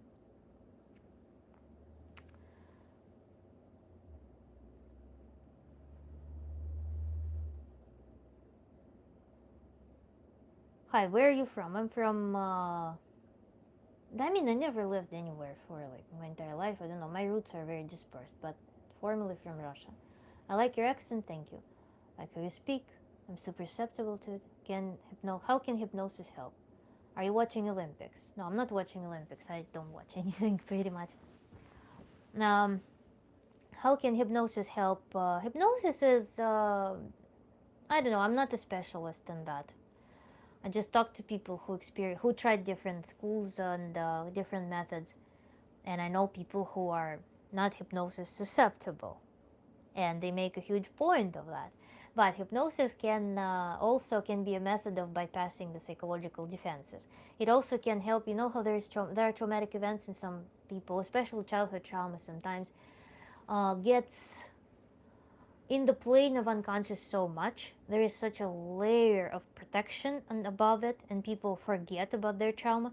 So working with such people is impossible because there's glass wall. There's like tempered glass wall. You see that something is off, but what is it? Person won't even tell you. They won't tell you what happened to them. So hypnosis can help pull out the memories that a person repressed because they're so scary. This is one example where it can work. So hypnosis, yeah, but then meditation works in a similar fashion, and it immerses you. I made a short video. I have a lot of shorts on my channel, so you can check them out. Are you a relationship coach? It is, relationships are part of life. I cannot say that I'm a relationship coach because I cannot separate parts of the whole life. Life is a system, human is a system. So relationship problems, they rarely come alone. When problems manifest in relationships, sometimes we become aware of them because they become vivid. There's a mirror there, there's a partner. So through the partner, we may see that there is a problem. My partner is upsetting me. My relationship is upsetting me. And through that enhancement, through this mirror, we can see that there is a problem. But oftentimes, as I began, this talk or somewhere in the middle, creatorship path. Am I on my path in general? Why is my life conducive of me having relationship problem? Why? Why is that? Where is disharmony in general that relationship is dysfunctional? Relationship can be the starting point for you to unfold the mystery about other problems that are less vivid. For example, again, you are an artist, but you don't claim your artistic path. You don't realize your genetic predisposition.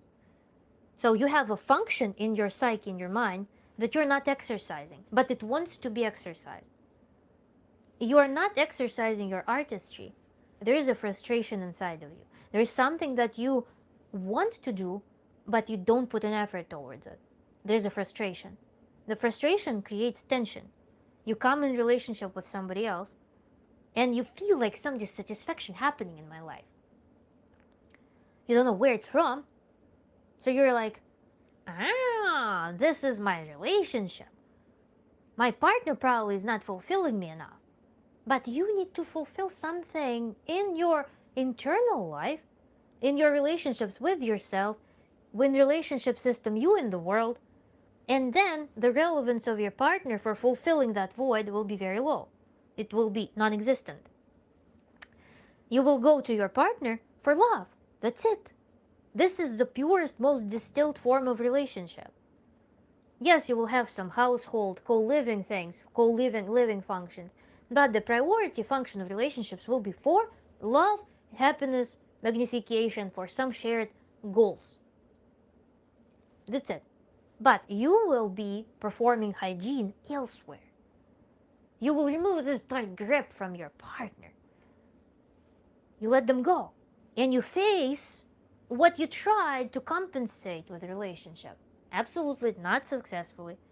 A lot of frustration in relationships happens not because the partner is bad, but because you and yourself and you and the world, those systems are dysfunctional. Do you think I should try hypnosis now that my memories came back? Read about it. Do you think some people's norm is a dysfunctional relationship? What is a norm? Physiological norm, if we talk about it, we need to define some physiological norm. What a person defines as their norm. Yes, some people, also, what is a dysfunction in that sense? It is true that you can create very powerfully from neurosis. But I started off with that. Creatorship from neurosis, from the point of an authenticity, is a very exhausting path. And you can be creating, but you will be digging into resources of your body. You will be digging into your physical resources. You will be destroying yourself by taking energy from your neurosis to achieve and hyperachieve. In that system, you can invite a person to service your neurosis, to pump the energy through you. It can be frustration in relationships. For example, you will look at this beauty. You grow up with an abusive parent. You're very talented. You have this strong narcissism and talent and high energy.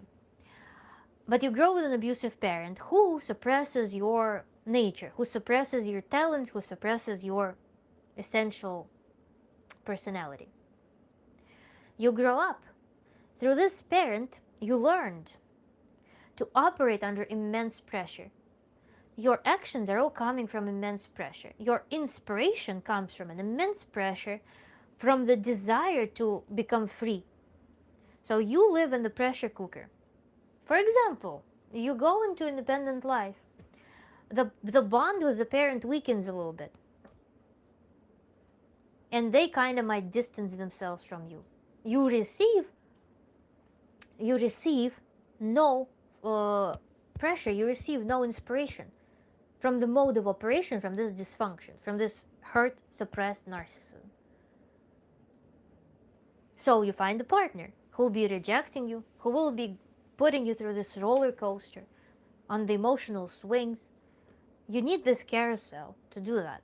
Very expensive. Eventually, you will be paying with your suffering. You will be glorifying the victimhood.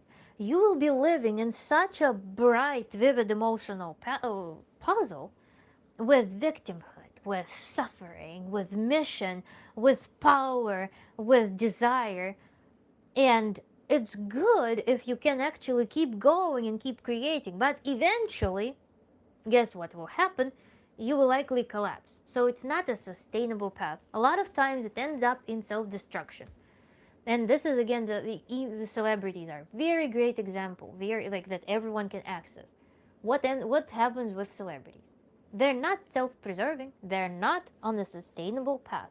Oftentimes they do absolute nonsense because all of their power, all of their push, their high energy is from that pressure cooker. And eventually you need to cope with it. Eventually it becomes too much, and then the dose must also start being stronger and stronger and stronger. The dose for you to operate. So people end up in some extremes, and that's why, yeah, dysfunctional relationships can totally be a norm for someone. Can totally be a norm, and most people live like that. I mean, most people are born from dysfunctional relationships. When people didn't grow up, when people didn't learn to self-regulate, when people did not learn how to be strategic, when people did not learn how to manage their emotions, when people didn't know how to manage their conflict, a lot of children just saw perpetual nonsense going on and on and on and on and on and on. Did all these children survive? Yes. Do they have problems adapting to the world? Somewhat. But is it possible to adapt? Yes. So it's not a big deal. It just depends on your goals in life, what you want in life. When you're fully in authentic alignment, what do you want? If this dysfunctional relationship gives you, in this moment of your development, gives you thrill and power, go ahead. But maybe you want something else. Maybe you feel like your body already doesn't, your hormonal health, for example, if you're female, maybe your hormonal health is not looking good anymore. Maybe you're aging too rapidly from all the stress. Maybe you have insomnia. And that starts affecting your life quality. Are you Orthodox? Orthodox in what? I mean, I'm formally baptized, but the practice, no. My parents were abusive and neglectful. I didn't feel safe at school or work or anywhere. I went crazy and still am. Yeah, I mean, that's the reality a lot of people live in. Unfortunately, I'm very sorry for your experiences, and that's what happens when people birth children without raising themselves first. And oftentimes, children become the garbage bin, the containers for parents' frustration that they cannot manage on their own. Unfortunately, that's a common thing. And best you can do is to go back to yourself and gradually, gently start taking care for yourself through feedback, through this pleasant, peaceful feedback that you feel. Your self-esteem will start growing. The core, the very deep-rooted self-esteem will start growing. And you will start reconnecting with your desires, and you will enter the creatorship. And it will be a very beautiful path. And it's totally doable. How did you learn all of this? I learned all of this through studying psychology, through also questioning everything. Primarily, let's say, studying everything came as a tool.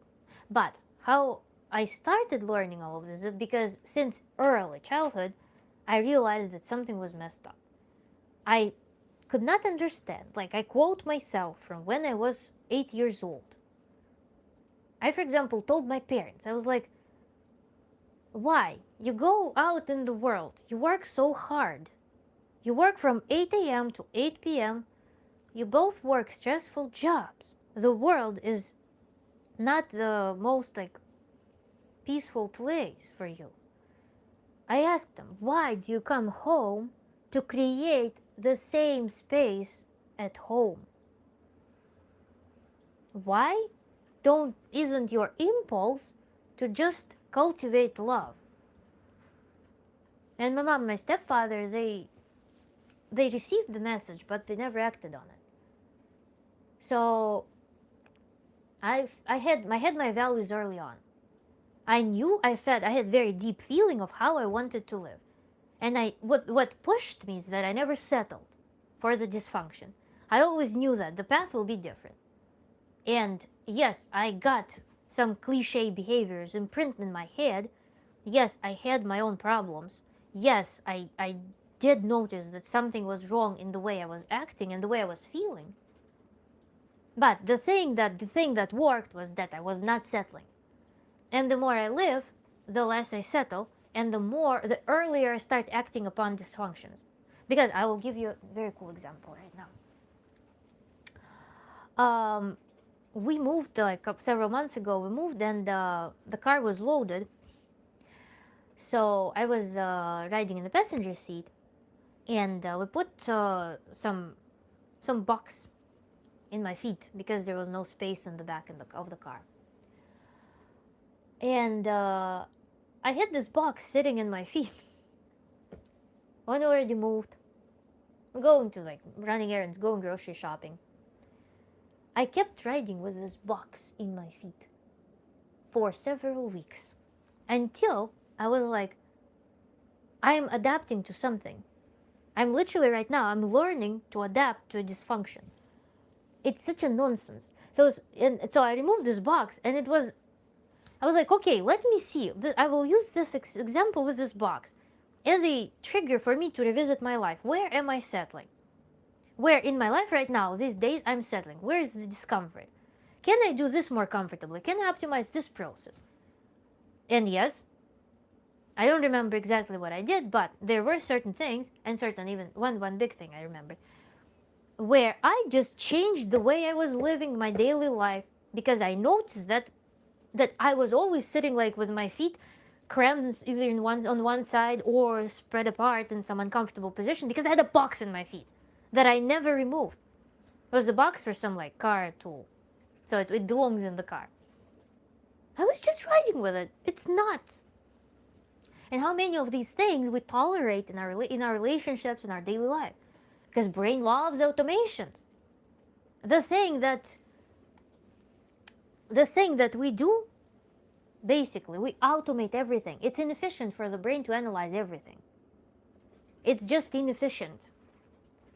That's why brain always brings up automations. It automates everything. We don't walk, like if you start thinking when you walk the stairs, if you start thinking that you're walking the stairs, you will start losing balance because, oh my God, I'm walking the stairs. And if a gymnast or some figure skater will start thinking about their performance, they're going to fall. And the power of automations is very important. It's a very important thing, but sometimes we automate things that are no longer serving us. And I started in the beginning, trauma can be the thing, the automation, the traumatic response can be the automation that allowed us to survive there and then. If we carry it with us, it's just carrying a rock with us, we don't need this automation anymore. We keep reacting to the world as if we're carrying a rock from the past. We don't need it anymore. So the life becomes very clumsy. That's why this like awareness and revisiting where my adaptations, my automations is very vital. Let's see. Do you have kids of your own? I do not. I do not have kids yet. And that's another facet, and why I went to Tantra specifically. Because with kids, I always had a problem that I always heard women growing up. Womanhood was literally the synonym of victimhood to me in my mind. I saw examples of women who were bright, who were happy, embodied. But they were just the singular examples. The vast majority of women who were surrounding me, they were victims. They were just embracing victimhood. The stories about childbearing, about womanhood, were always that it's a burden, that it's something so hard, that it is the glorified suffering, glorified victimhood. And I hated it to no end. To no end. And I thought, till I was probably 29, 30, 20, something like that, I was looking at pregnant women and the notion that I want my husband to be present at labor such that he sees what suffering I go through in order to bring his child into the world. And this is, listen to this, this is the apex of sexuality. This is the apex of sexual life of a woman. That. And I had an incredible disagreement with it. In my mind, sexuality and childbearing were like were an oxymoron together. It felt like female sexuality was victimhood. And that was a result of my conditioning, was a result of certain relationship that I had. And I rebelled against that. Again, I'll never settle for that. And I started researching. Only after I researched what birth is supposed to be, how body curates birth, process of birth, to be a pleasurable, rewarding, ecstatic experience, when I also took care of my health to make my periods pleasant and not hurtful, all of these things married me back with my femininity, with my sexuality fully, because I was in conflict. I was like, why? A man receives an orgasm and satisfaction in the end, and woman, in the result of an accomplished sexual act, receives suffering. Why is there a split within one species? That one person receives ecstasy, freedom, release, and the other person receives suffering, burden, suffering. And plus also there was a lot of social stigma around it. So I had conditioning that was unfavorable on the way of childbearing. And also another thing was that I told, part of my story is that I felt like I was somebody else's project. I was not living my life. So idea of having a child would feel like, if I am a good parent, then it would be very difficult for me to witness how another child lives well, because I never received that. But if I make if I birth a child and I make their life miserable, then it's unethical. So I needed to figure it out. And I'm really happy that I waited, that I didn't have, perhaps I had like early on, I had some reproductive, never had a reproductive urge, so to speak. I was very it was normal for me when I was in my 19 years old, 20 years old, but it was never like an urge. I never felt like I wanted a child until I started living in accordance to my own life. Now I want to have a child. I do. The only thing right now, the only impediment on this path is that I want to correct one thing in my life right now. I want to be in an environment with very good, I want to be stable in an environment with good climate and very good infrastructure where I can work, where I can just live natural life the way I imagine it. American suburbia is not conducive of that for me. It's not something that I relate to. That's the only thing that right now in the way. And I feel finally, for the first time in my life, feel physically and mentally prepared for that. That feels very natural. It feels very, very nice. And another things that helped me, by the way, to come to this point where this feeling of aliveness, it came to me, the desire to have children. It's not like I want a child. No. I want to conduct life. I want life pulse. I want the pulse of life. I want the life force through me. This is how I envision it. It's not even some like, oh, babies. I'm not like run chasing babies around. They don't attract me. I don't have this sentiment. It is to be a conductor of life. And to be a conductor of life, it requires certain preparedness. It requires authenticity. Again, the big theme is authenticity. It requires you to be a good conductor. It requires you to not have any inhibitions in your head that come from some parasitic attachments that exist only in your imagination. What do you think of Ayn Rand? Oh, I don't know. Ayn Rand, I don't know. It's hard to read because she has this one theme and she just beats into it. I feel like she prohibited herself some breadth of thought. Maybe she, like, it's an interesting paradox when you pick up on some notion of, for example, libertarianism. It's broad enough. It seems like a very expansive thing in itself, and by adopting some expansive thing, it makes you it trips you narrow-minded, I guess, because you think that you're thinking of something expansive, but you stop noticing things that are outside of that expansive thing. So it kind of puts you in tunnel vision for it. That's my feeling of her. And then, yeah, with a lot of cliches in her book. I don't know, not interesting to read, to be honest. Were you a gifted child? Yes, I was. I was. I developed very early, and I I knew that I would be a public figure, like whenever I started having concept of self. I started reading very early, writing very early, painting, dancing, everything. I picked my arts and stuff, but then the circumstance of life, the social, also socioeconomic landscape of life, the reality was a little introduced some corrections, I guess, because my parents, they birthed me with the mindset of Soviet kids, but then there was no longer Soviet Union, there was no longer Soviet stability. They were very young and they were not particularly prepared for what was to come. Nobody was prepared, and they ended up splitting up and they adapted to life as much as they could to their capacity. So my life took a little bit different course if compared to, for example, if I was born to parents or situation that was more stable and more conducive of just maintaining stable, like, strategic living. It was not possible.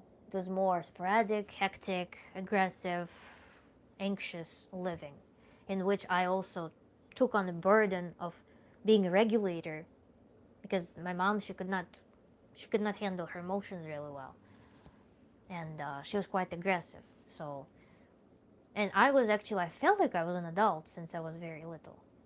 I did never felt like a child. I was that weirdo in the social environments. Never. I had only one friend, and every institution I went to, I only had one friend, deep friend though, and nobody else talked to me. So I was weirdo. I was very enclosed, and I had a point in life in which I never laughed. I didn't know how to laugh until my little brother was born. So when my mom already with her next husband, they made my brother. My brother created revolution in my life, because through him, I started accessing my emotions toward, like, positive spectrum of emotions. I learned to laugh. I learned this acceptance, this very pleasant attachment, and so on. But there were more experiences. I don't want to go into them. Jesus is the Son of God. He died on the cross for our sins and was resurrected 3 days later. Believe in Jesus and you will not die, but have everlasting life. I really wish you find God on earth in your life, because if you believe in God, God created everything around you. God created you. You live in heaven. You can live in heaven. And if you are not happy with the creation of God, you're offending God as an artist. Think about it. I may be wrong, but how does one justify relationship in the absence of the other filling a void we're incapable of filling ourselves? Self-sustenance can result in deterioration of relationships. No. Now, what do you want from your partner? Is your partner going to fulfill your need to go and sit on the grass in the forest? No. Is having a partner, is an attachment going to fulfill your need to study a new language because you're passionate about this language? No. Is your partner going to fulfill your dream to explore, some Middle African cuisines? No. There is a scope of things that you need to take responsibility for yourself. Your partner will not satisfy your need to present yourself to the world. Your partner will not satisfy your need to give something, to help somebody else outside of the relationship. It's not the job of the partner. That's what I mean. The self-sustenance that focus on your needs and being very clear with who you are and what you need to do will save the relationship, because you will not be coming to your partner with this like upset face, like, I gave you the best years of my life after 10 years. Because for some reason you thought that your relationship will be satisfying everything in your life. No, no, and no. At any point, it needs to be clear that what relationship that is for, and that you don't put burdens neither on yourself nor on your partner to fulfill things that are totally outside of your mutual control. It's not the, it's a, I don't think that it's a valid fear.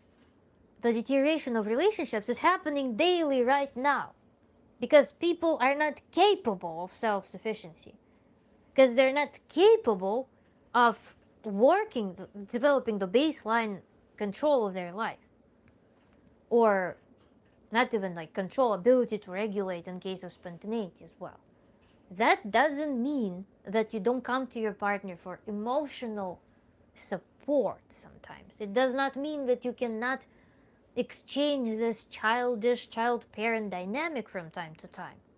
It only means that you don't entitle each other to be child and parent, or boss and employee, or competing in general. For example, you have something that I want, I will grab it. No.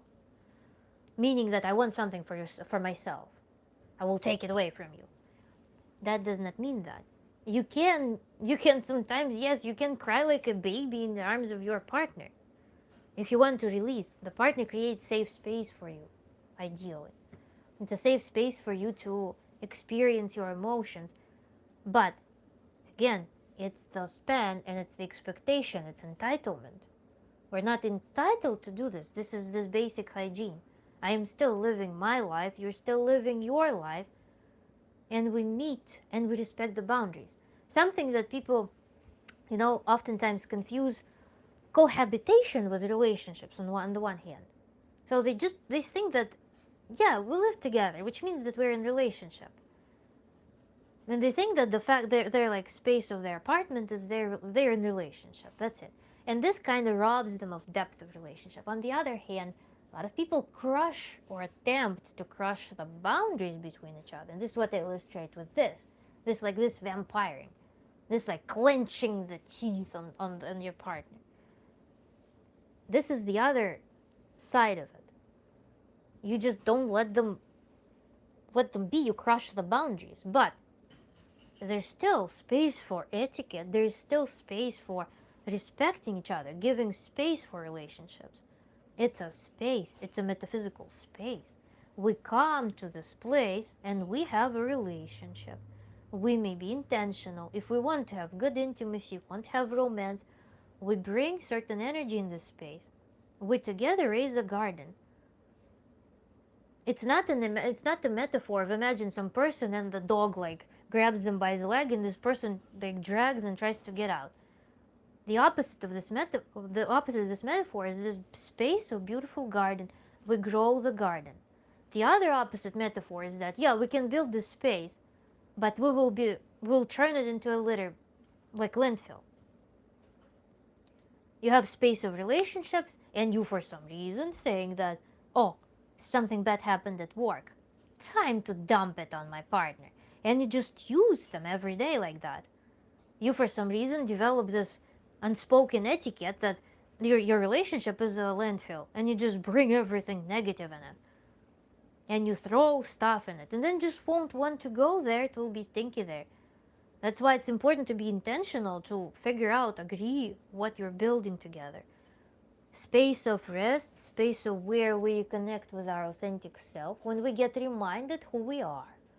when we get reminded of our beautiful sides, when we can experience pleasure, when we can surrender to pleasure, actually experience it from within, the soft, nurturing space when there could be passion, where there could be joy, where there could be emotional release, this like soft, pleasant emotional release, intimacy, acceptance. It requires intention, like with any other relationship. Not crushed boundaries, not to create a landfill out of it, not to grab each other and like feel entitled for their resources. It's a peaceful, calm, curated place that is your beautiful garden. Yeah, it's difficult when you don't remember what caused the automation. Yes. So do you want children now or not? I responded to that. I don't want to have children because this world is so dangerous and painful. I would die knowing I brought an innocent child to this wretched world. I mean, it's I heard this it's conflicting topic. I heard this message that if you deep inside something and you want a child, you will find reasons for why you want to have a child. If you don't want to have a child, then you will find reasons why you don't want to have a child. But there is some like internal desire, I guess, that clicks or not. If you have conflict with childbearing, for example, deep inside I want to have a child, but I don't want because of something. It could be an interesting way to look at your life in general. Why do you feel this way? Because you have an inner child. So your inner child is not free. And your inner child releases itself when you embrace your desires, when you start living the way you want. It might be the tool for you to reconnect with your inner child through what you regard in the world and how it creates this conflict. Because in this notion, you can replace it, my inner child cannot play, it cannot live, it cannot pulse, it cannot laugh, because the world is electrified in this negative way. Why? Think about it. She was traumatized by the user, that's why she was focused so much on referencing Rant. USSR. Rant saved my life, gave me hope. Same, I felt like endowed at 12. My parents considered me fully grown at 13. Then, do you believe votes in politics count? I don't believe either way. I don't know. I have to be an agnostic in this topic. I hope this answers your question. Body plus spirit plus soul, one person. As you can see, you are a Trinity too. I don't know, spirit and soul. I feel like, I have this notion, what is spirit, what is soul? I think spirit and soul are, again, electromagnetic properties, but spirit is something that others perceive as our temperament. So it's our biochemistry. I think spirit is our biochemistry, soul is our electromagnetic property. So our bodies are just densified thing, the densified manifestation of all of these. Spirit is our temperament, our biochemistry, and soul is our electromagnetic property. And that I agree with. So, hello. By the end of the day, and folks, do not matter, Jesus Christ would not be too busy preaching the kingdom of God, Matthew 24:14. We started with that. Just say what you want to say in your own words. Stop hiding behind the books. Stop hiding behind some anonymous authors. Just say what you want to say, Jason Bender. I'm gonna call you out, guys. Express your thoughts directly and be responsible for them. Next thing, I think relationships are in trouble because of Tinder. Too many options. It's an illusion of too many options. Actually, I somehow dodged all online dating. I don't know how. It just never happened in my life. So I have no idea. I have no personal experience with that. But I have personal experience with online shopping, perhaps, that I stopped doing as much because the general shopping, consumerism, because I can transform it into a craft. At some point, I was buying clothes. I would go like on the weekends. I would go on sale, different stores that I liked. And I would just sit and spend hours picking clothes. And they never satisfied me fully. So I started making my own in real life. But with Tinder and relationships, I don't know if there is a problem really.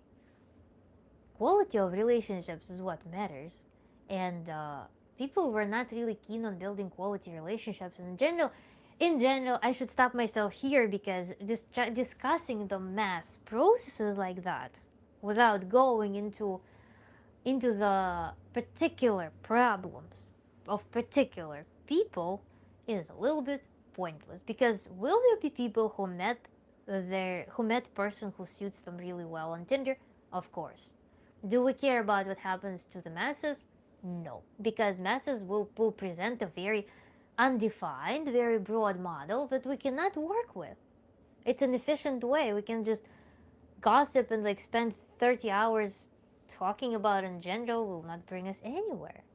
So if we have some particular issue, we can discuss it. Yes, the things you mentioned will not be given to by anyone else, and rightfully so. But if I want a child, I as a man cannot fulfill on my own, and so there comes the need for someone else. Yes, and what? That's why you meet a woman to bring a child in your life. You don't need your partner to play any other function other than your mistress, your lover, and who is capable of bearing a child. That's all.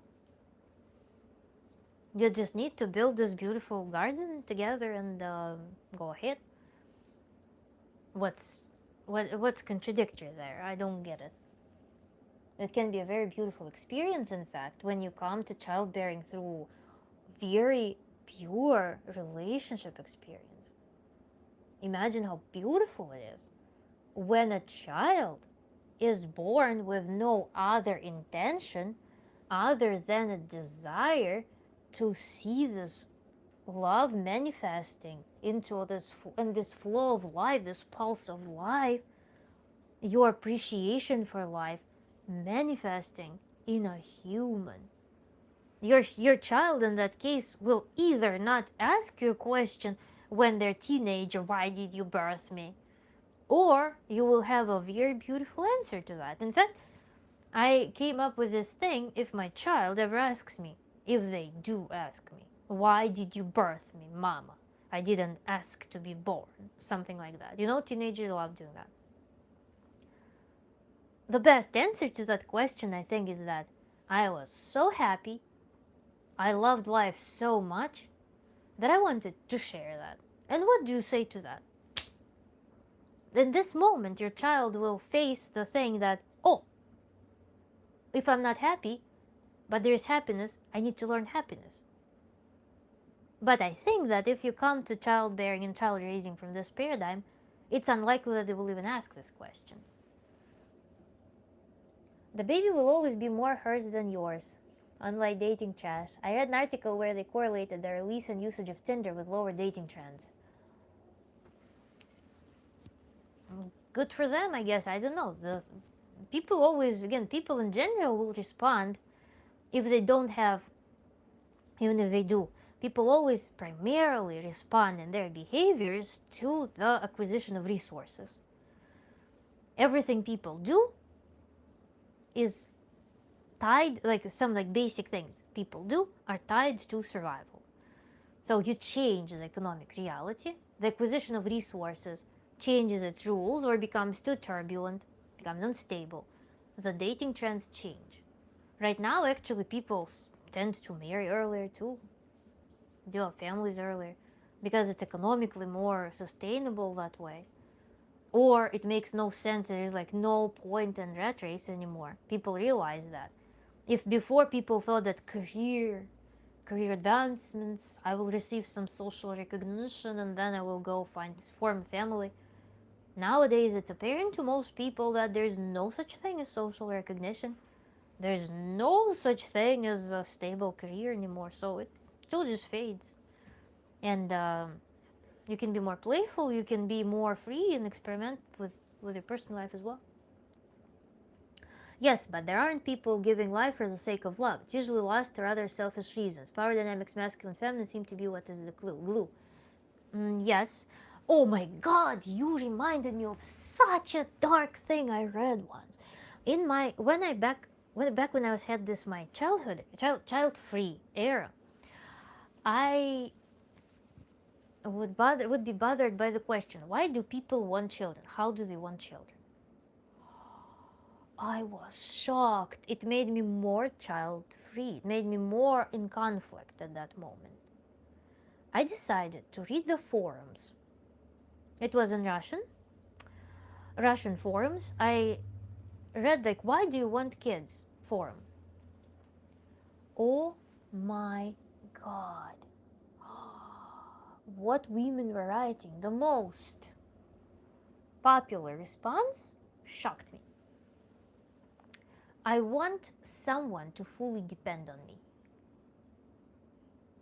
And I'm like, oh my God, these ladies are literally slave masters. They literally are inclined to birthing themselves a container to exercise absolute power over. It was so gross. There were not answers that I love my husband so much, I love my life so much, I want a child. No. There were very utilitarian answers, and this one was the most striking one. To have someone fully dependent on you. Is it not? It's nuts. I fully understand your frustration with that this is the norm, kind of. But again, we're not talking about the norm. We need to focus on our life. If you want something, I think you should not look, sorry for giving you like advice in this tone perhaps, you should not look for how it is in the world of people who are plugged in, let's say. No, listen to what you want, because it will come. This all boils down to you claiming your desires. Declare it, like formulate how you want it, and go ahead. Because otherwise, if you look at the society and how it's done in the society, you will be like, no, it's not relatable. I suggest that you just rebel against it. If you want it in a certain form, bring your qualities that correspond to that form as high as possible, and claim it fully, simply, formulate it simply, and find the partner that it is possible to exercise it with. That's it. You don't need to look at the society. Society is not. Society is an artificial term. I don't want to analyze even the big trends, because if you go and look at the society, so-called society, and its best representatives, it has nothing in common with you, and it shall not be your authority, and it shall not be the measure of your adequacy. It shall not be the guide for your choices, whether it's positive guide or negative guide. No, separate yourself completely from that. Listen to your desires. What do you want? Like I'm asking you, for example, we can rehearse it right now. You meet me as a woman. For example, you like me and you want to have children. So I'm like, what do you want? Let's discuss. What do you want? And answer this question unapologetically, as deeply as possible, like 100 times. What do you want? What do you want? What do you want? You want one more. What else? Give me more. Give me more of that. Formulate your deepest want. And then see, there's actually tantric practice. In the meditation, you connect with the image of the woman or man that you want. You visualize them. Then you characterize them. So it's an interplay between your perception and consciousness. That's like this coupled meditation that I perform with my clients. One of them is that you meditate on this partner and you envision. It's how it works is you experience it. Imagine you're looking at something, and then you step out and you observe yourself looking at it. Okay? There's this like from within, from the outside, from within, from the outside, switching between these two. So you look at this partner from within, bringing your sense of being enamored up as much as possible on all levels. Your body is enamored. So you don't like have just, for example, cordial or intellectual attraction. You have your whole body attracted, and intellectual and cordial attraction exists. Then you step out and you observe, who is with this person, who matches this person, and you build a portrait of the partner who will be appropriate for the person that you want to be with. You build this portrait, and then you enter that portrait and you feel yourself with all of those qualities, because everything you can output from your psyche exists in you. You cannot output anything from your psyche that does not exist there already. So then you build this portrait, you enter it back. You're again the first person. You are the experiencing person. From that shell, you are experiencing it. Who you are, feel it, and enhance those qualities. And then you can use the qualities of your desired partner when you formulate them to nurture, to give yourself the qualities that you are missing, to give yourself things that you're missing. So on a daily, you can give yourself some, for example, you want care from your partner. Give yourself the care that you want intentionally. For example, your partner will give you like some warm caress every day. Give it to yourself, experience it. Teach yourself to be that person instead of just watching, having some concept. Because when you're appealing to society, how it works and anxious about it, you're first of all disconnected from your own senses, and second of all, you're conditioning yourself for something that you don't need. And this is the practice that I just described will help you to train yourself, to put yourself in the proper mental space for actually meeting your own expectations, meeting the person and building life that you want without illusions, without anything superficial. It will be from within, using your powers, your resources, your abilities. You'll just enhance certain things that are right now perhaps suppressed and that are preventing you from meeting that person. I hope that makes sense. Being that without the disparity between masculine and feminine, dependence and non-self-sustenance, is what is the fabric of a long-term relationship.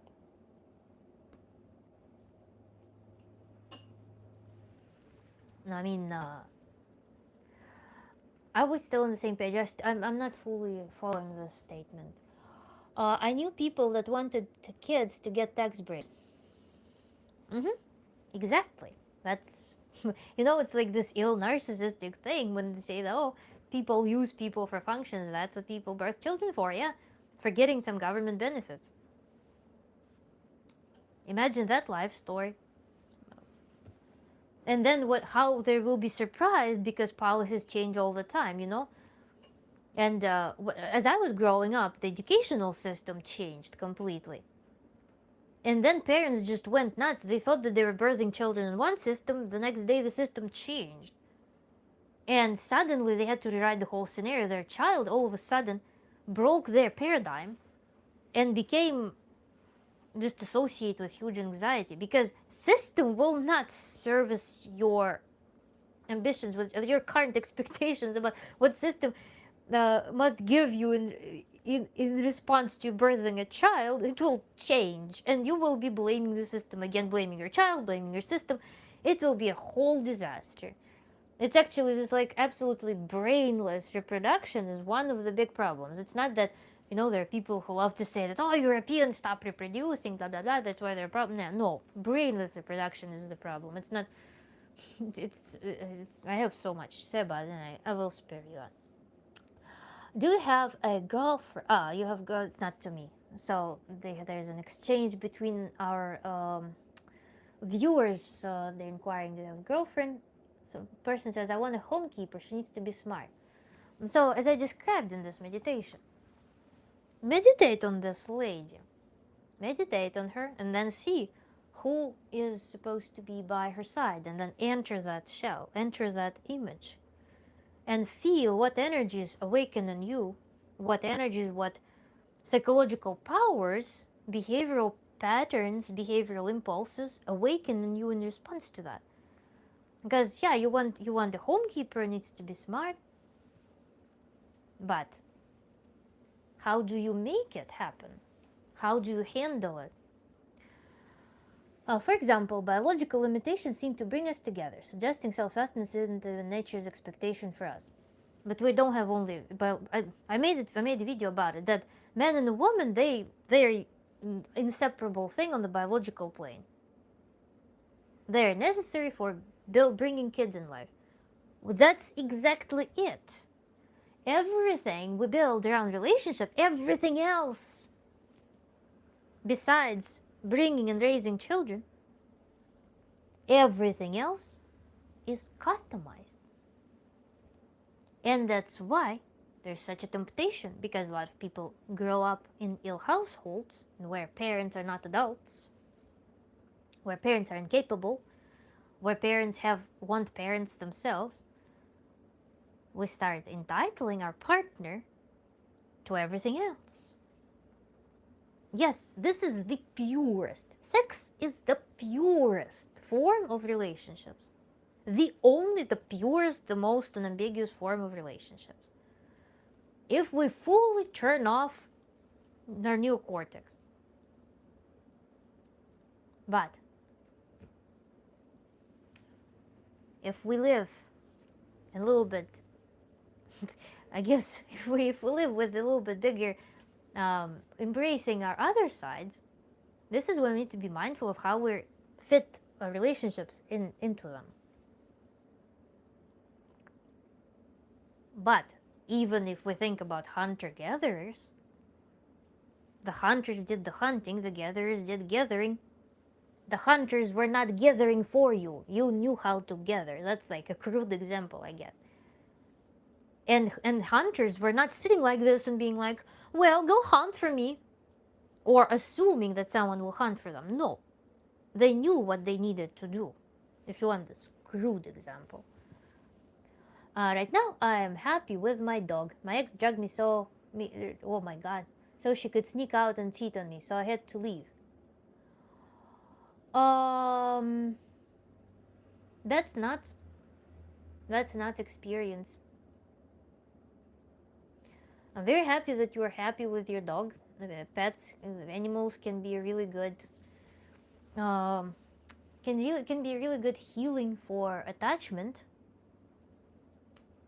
Because another thing actually about the pets, I myself have a dog, and I noticed and I thought about it a lot. Pets become this perfect vessel for our emotions and our ideas. That's how we can heal through them. It will sound a little bit, just don't pervert my words. I hope you will get my message. Imagine you as a child, you have a little toy. For everybody else, it's a piece of polyester filled with fluffy thing. For you, it's a living thing that has senses, that has emotions, that has a life story. So having toys as a child is something that teaches us how to deal with our emotions. It gives us this emotional richness. It gives us some desired feedback sometimes. It teaches us how to care. It teaches us companionship on our own terms. And when we have pets are naturally, they're biochemically healthy, they're well fed, they're cheerful, they're happy, they're very responsive to our emotions. So they become this perfect mirror for our best self.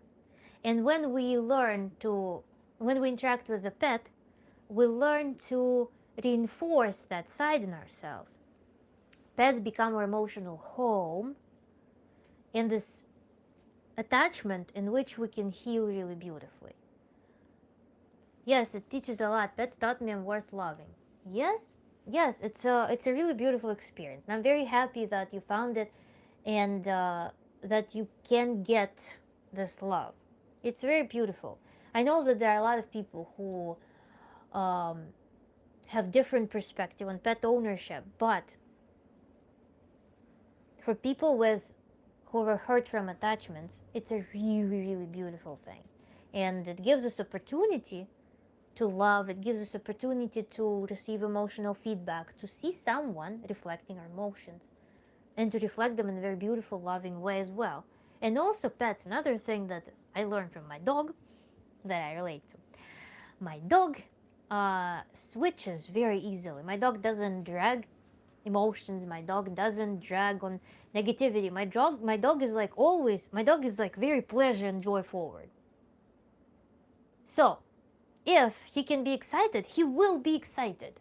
He will choose to be excited. He won't be like, no, I feel like I want to be depressed for the next 3 hours. No, he doesn't do that. If there's an opportunity to be joyful, he's joyful. My dog's name is Kuzya. It's a Russian name. Kuzya, da. He's here. He speaks Russian. The other side that you mentioned doesn't seem to be what maintains or even starts relationships. That part is purely personal, but when dealing with the opposite sex, it seems to be different laws. Again, it seems like the different laws, there is a lot to be said about the relationships. It would be nice if you just if we just went not from some extraneous attributes of relationships in general, if you feel comfortable sharing your own concern about your own relationships, about your own desires, about what you want, it would be easier to work with. It will be more focused, because relationships, I mean, we can be discussed and discussed and discussed, but it's always reasonable to solve the actual problem as opposed to acknowledging that there's a magnitude of problems, there's a philosophy attached to it. It's impractical. So I suggest that we focus on the practical implications of what we're discussing, because then it will make our communication the most efficient.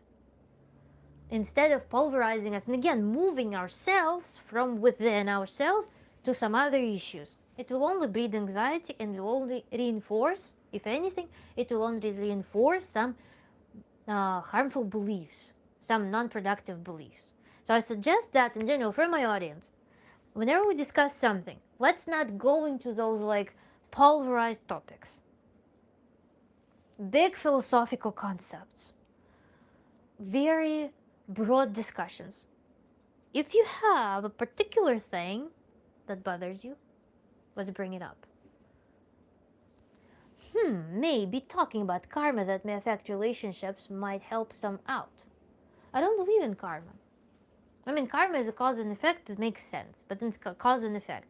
Talking about past lives, talking about some like that you brought something from, that you were a bad guy in the past and now you live and struggle. I don't believe in all that. It maybe applies, in the notion where did karma come from? It came from the society where a caste system was.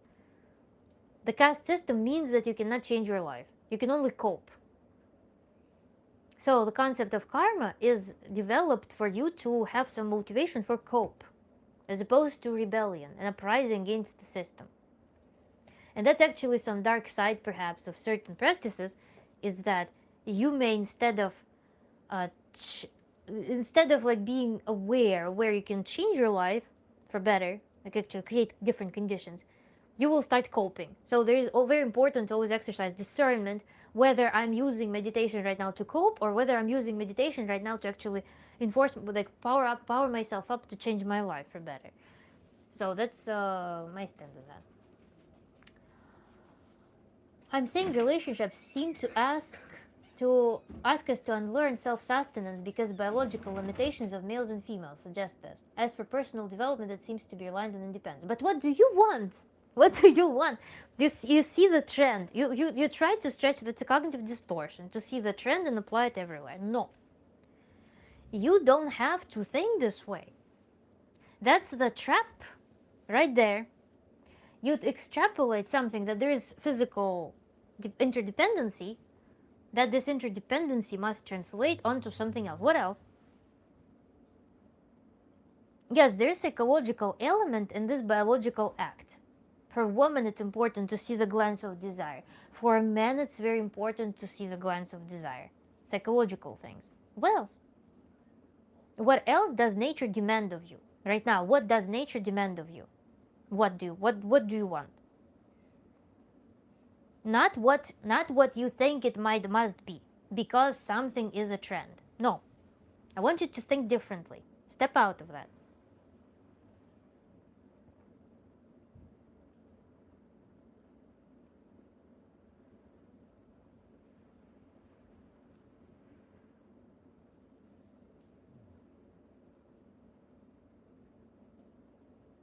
Because it's like a lot of times it's applied, the same principles applied to history, that history repeats itself. No. That this empire fell, and this means that now, because we have two symptoms of that, of like the current empire had the same as the fallen empire, because of these two symptoms, this means that this empire will fall. No, it's not. What I want is what nature desires of me. I'd like to live in harmony with nature. Okay, what does nature desire of you?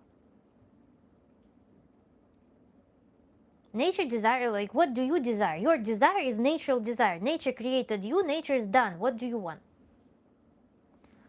I believe that karma is merely a label for negative energy you put out, just like dharma is a label for good energy. Fair, fair. It's energy and action, because energy itself is nothing. Actions, that how you infringe on the environment, that's what changes things. Energy, yes, I know what you're saying. Energy, yes, you can create the whole portrait of yourself, energetic portrait. When you enter the room, what energy you bring, how people start feeling. If you bring energy of threat, people feel threat, they reflect threat, you start feeling like you are, and your opportunities in life kind of start shrinking, and you become not welcome by other people. So what I want from what is nature desires of me? Your desire are natural desires. Nature created you desiring person. Your desires are natural desires. What do you want? That's what nature wants from you.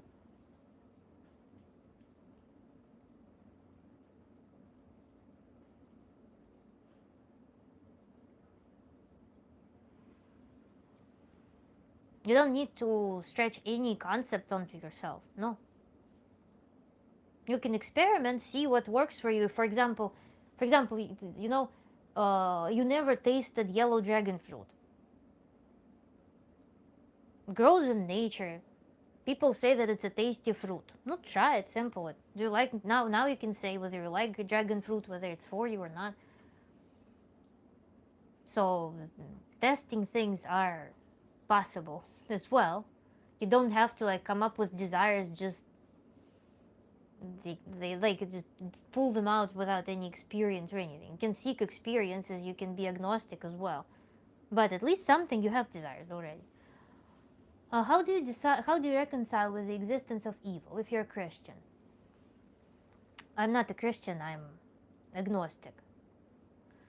And existence of evil, I mean, first let's define evil.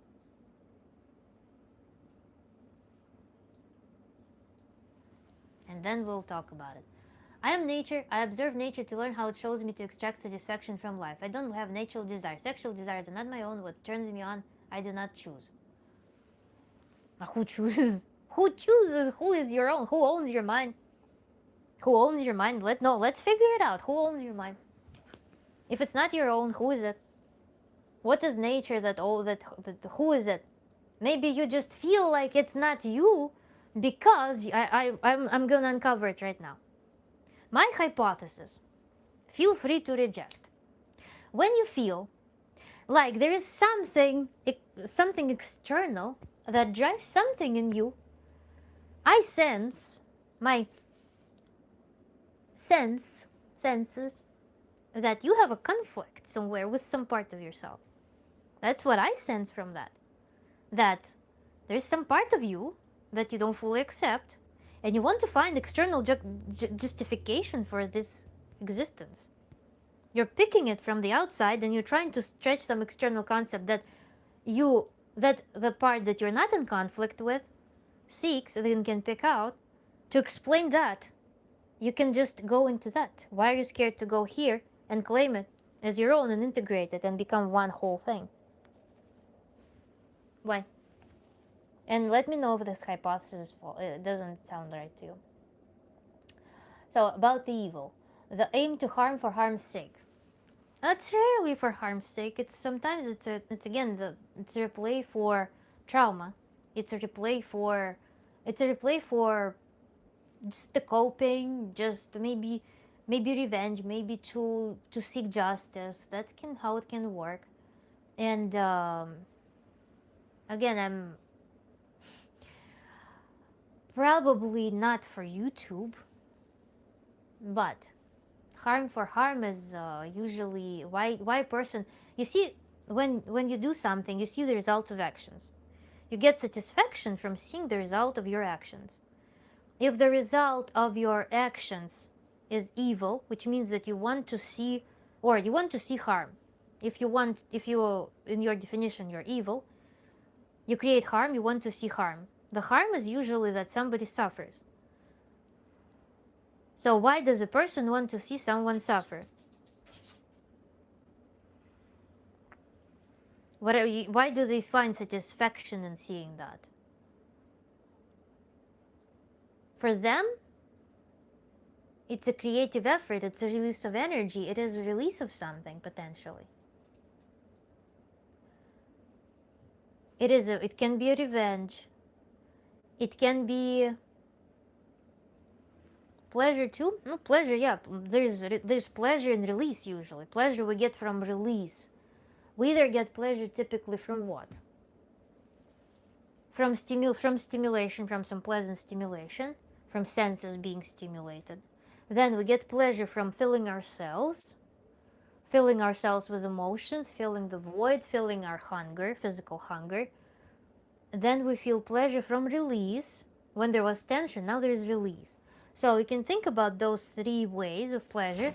Activation of senses. Like I eat spicy pepper, oh, feeling awake suddenly, brings you to the body.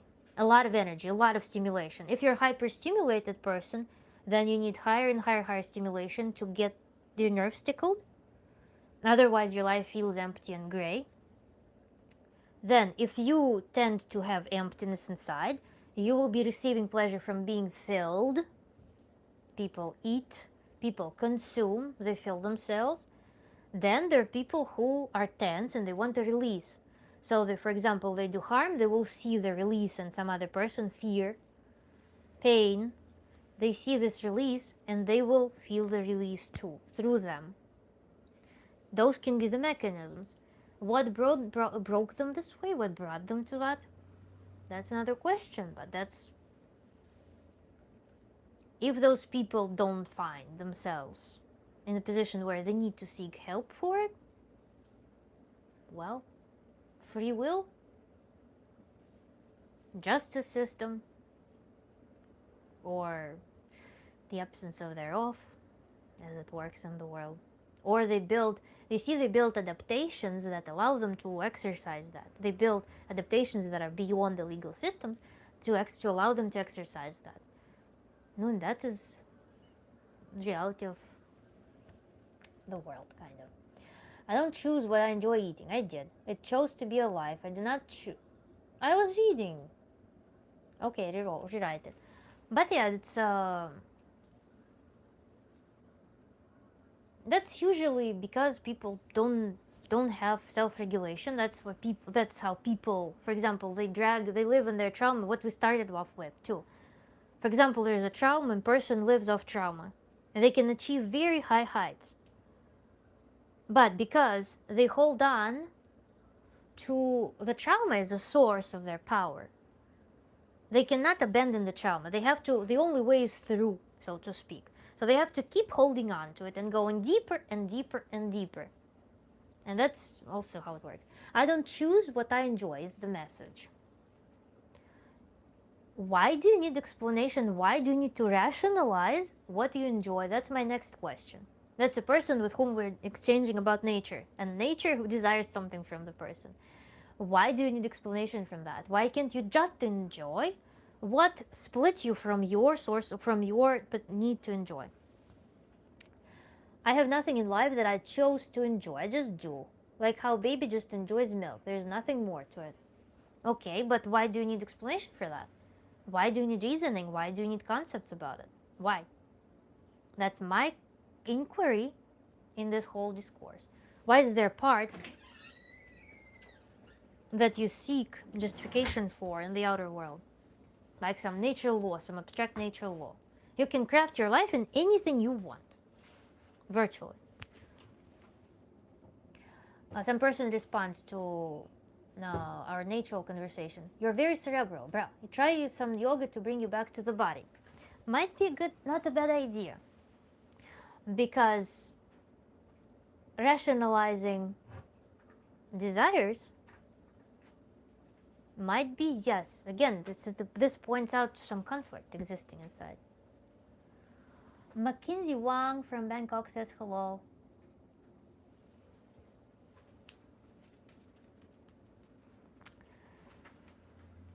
My dog came. Look at you. This is my dog. We have birthday on the same day, by the way.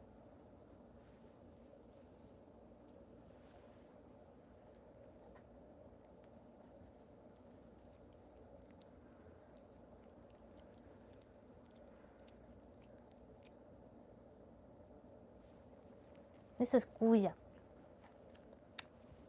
No, Kuzya.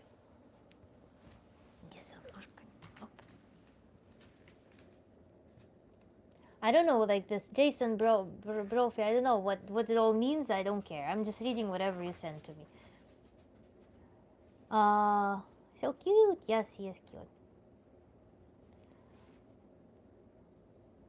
Mine's Shelly. I named her after Mary Shelley. What breed do you have?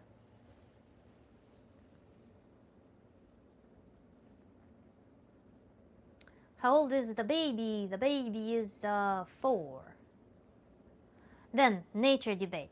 Rationalizing, if that's what we're calling it, then it's not a matter of desire to understand life, especially if one wants to impart the understanding of life into their child or to equip them for life. How does it all piece together? That's the conflict. Chihuahua. She has black fur and I adopted her when she was 2 years old. Cool. Rationalizing. Yes, rationalizing. Because you started off with bringing that nature wants something from you, that there's some external force that wants something from you. And my whole discourse is to bring that desire, claim that desire. It's not something wants something from you. You want something. You want something, but you're trying to bring something in the way to accepting that. And I don't want to force that on you. I think it's enough that we discussed that. And perhaps you will, maybe something will align down the road. Maybe I will better understand you. Maybe you will better understand me. But the advice to actually go into the body, into the physical practices, is very valid, I think. Because we don't need voices in the head. We don't need some governance anywhere to tell us what to do. Nature, yes, nature using natural principles, using certain things is important. I agree with you. I want me to understand that I do understand this concept, that yes, biologically we need to find the way to live in agreement with nature.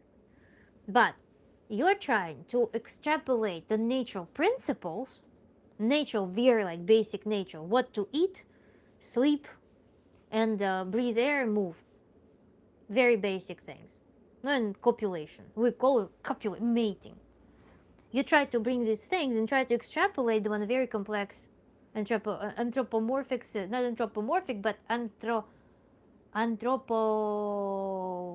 forgot how it goes, but basically human man-made system.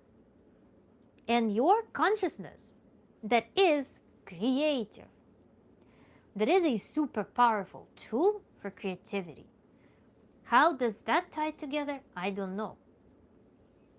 And why you want that blueprint to something that is inherently spontaneous and unique to you. Not nature wants something from me. I said I'm nature. Afterwards you said that you're nature. But because we're blank slate from birth, we're to understand nature to help us understand our own desires. We're not blank slate. We have plenty of genetic information encrypted in us, and plus also you're not born into a vacuum. You're born into a system. You're born into your family. You're born into environment. You're born with talents. You're born with your temperament. And all of these things are all the variables that add complexity, and that's why you cannot just find a blueprint, some recipe out there, and stretch it and make your life submitted to that. That's why I'm encouraging you to go in, start in your body, with your body, connect your mind and your body, your sensuality. I'll use this beautiful word, sensuality, and start there, from bottom up, not from top bottom, bottom up. Because if you say that I am nature, and if you think about it as I am nature as this big term out there, then you're going to the top down approach. But if you feel I am nature, hence every impulse I feel, I embody nature, I feel it, I sense it, I experience life as nature from within, then it's bottom up approach. And then it comes from your authenticity. I'll cash up you to play some Marty Robbins. I'll cash up you to play some Minecraft. You can just, if you want to support my activities, go ahead. Minecraft second comparison. Marty Robbins has been around for almost 100 years. Then, nature discussion continues. Genetic information can be considered to be karma, if that's your argument. Not specific to the caste system, but an ancestral momentum living through us. But regardless, what are we going to do with it? That's given, okay? This is a given. This is a toolbox. Like you are in the forest. You have trees and tools. And you need shelter because the night is coming. You're going to be building a house. You're not going to question the nature of trees. If you try to analyze and pull apart everything, you're not going to build a house. But your goal is to build a house. Just use the freaking tools that you have to build a house, if it's your goal. And to build a house, you just enter your own, you enter your energy, you connect with your energy, you connect with your skill to build a house, you turn on your intelligence, and you go and build a house. You don't think about the... But I understand that it ties down to what we just talked about, that, yeah, I don't think it's, well, okay, karma, no, and what?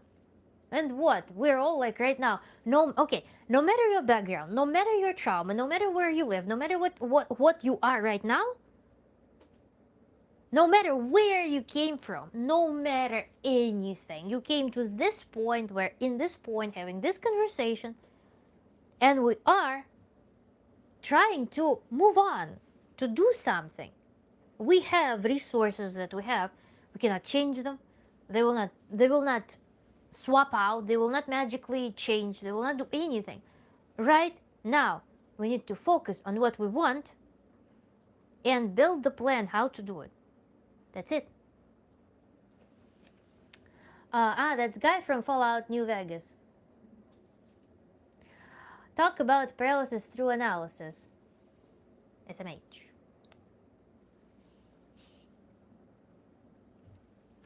Yeah, that's a difficult thing. Like, again, over-rationalizing things and overthinking them is literally a psychological defense. Do you believe in the multiverse? If that's real, does that lessen the human experience? I don't believe in anything. I can assume that it's possible. I cannot say that it's impossible. I'm a physicist. I'm like, I cannot make this claim. I cannot do play believe. I either feel something or I know something and then I talk about it. I can measure something or I can assume something's possible or impossible. But I cannot say for sure if something is possible or impossible. I cannot just deny the possibility. That's the limitation that's a limitation of freedom that I possess. I cannot be agnostic because I cannot be gnostic. I can only be an agnostic because it's not scientific, it's not, and I don't want to just do it out of the label. It's not, my mind does not permit me to just close out on the possibility of things or to radicalize against certain things. I cannot, or pro certain things. And multiverse No, definitely is a possibility. Does it lessen the human experience? Why do we? That's an interesting one now. What do you mean by lessening human experience? What do you mean by like increasing human experience, making it more important? There's no importance to anything, in my opinion. There's like, how do we define the importance? How do we define what is lesser, what is bigger, what is more important? Like, how? Everything just is. Just is. As is. So, how can we lessen the experience? Experience just is. It's experience. That's the essence of experience, to just be. So, but believing or disbelieving, I can assume something exists. I can allow it to exist in my imagination. I can imagine how it could be possible. And I do this as a mental experiment for sure. Same with God, for example. The concept of God, I feel it. I feel the concept of God. I feel what God is. I don't know. I don't believe. I feel. Can I say that I believe? No, I feel. Do I know? No, I feel. Well, if your actions have all existed and been predetermined at some point in time by the infinity of the multiverse, then your agency means nothing. Now, that's an interesting philosophical claim that, you're listening to this thing and you have those thoughts because you had an inclination. You were predesigned to have those thoughts. That's why you're born not in the vacuum. So the whole concept of free will in that notion may not be free will, because you might be born with certain makeup that created what you perceive as your free will. But nevertheless, right this moment, you're making decisions about your life, whatever it is, whatever form it takes, whatever free will is, however free will works. And this is the only thing that you can control from whatever spot in the multiverse you're doing it. Or rather, the experience of that agency is an infinite possibility.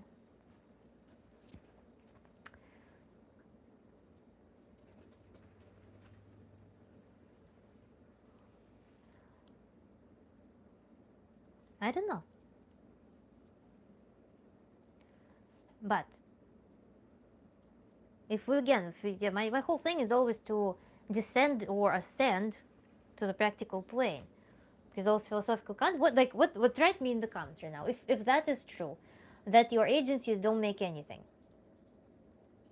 write down, how would it change your life right now? What would you do? What would be the action plan?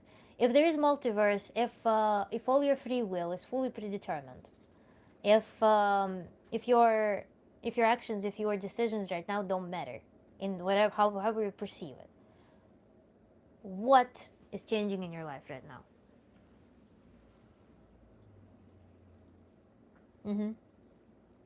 Like I'm in that Rick and Morty episode where Marty stares at his own grave, which he dug.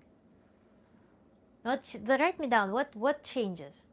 You, for example, I am the ultimate scientist who somehow proved the existence of that thing and what implications it has on human experience and life. You know now. How does it change your life? What do you do? My answer is that I will say, when you write it down, share my answer. What will change?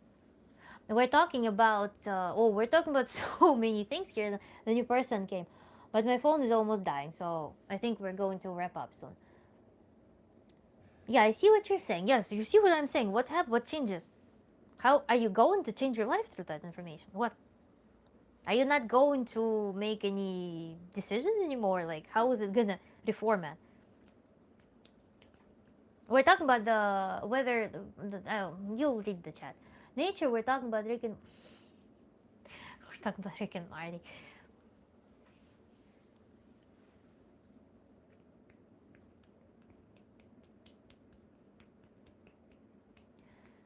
Yeah, in the towards the end of my stream, I want to all invite you to my Human Renaissance program, go to my website, rawformoflife.com, and yeah, read about it. Yeah, I'm gonna make new decisions. I don't want my clones to beat me. Okay, which decision? Like, which then? It's maybe look. Make new decisions. Right now, for example, you have certain like choices in life, right?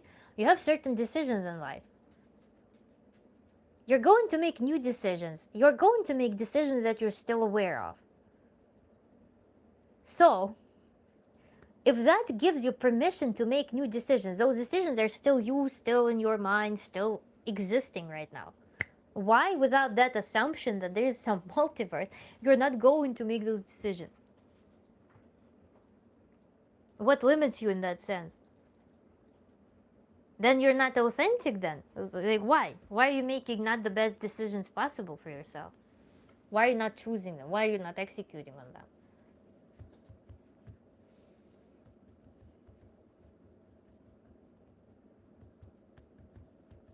And yeah, we're going to be closing out soon because my phone's going to die and my microphone receiver plugs in into the same hole where the charger would be, so I cannot charge and talk simultaneously.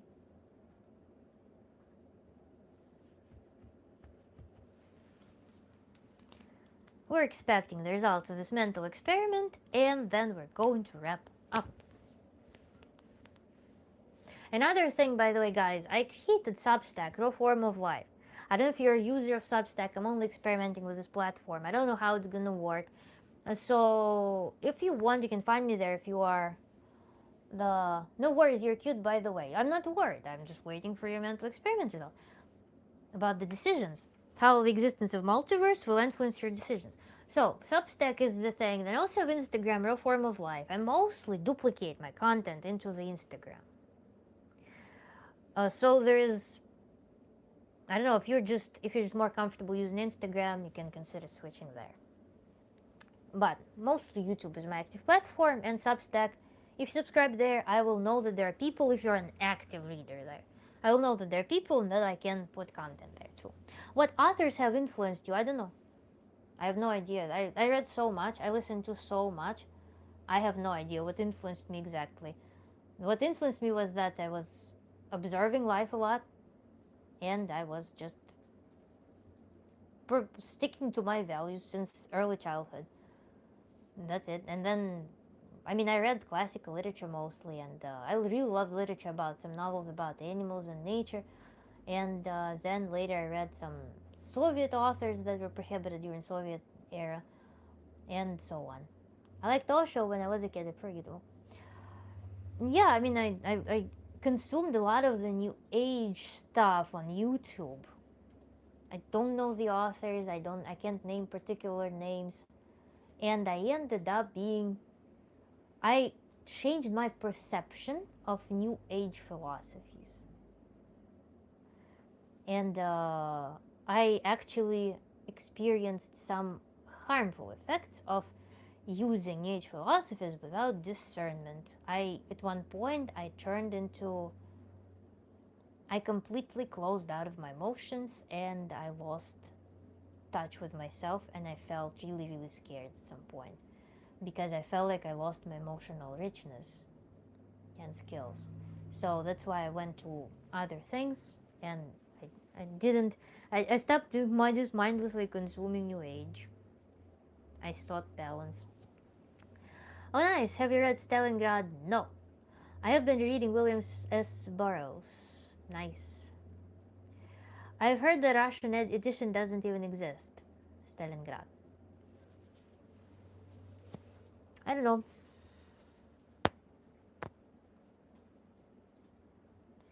I just realized that I crunched my chest and my microphone is hanging right here.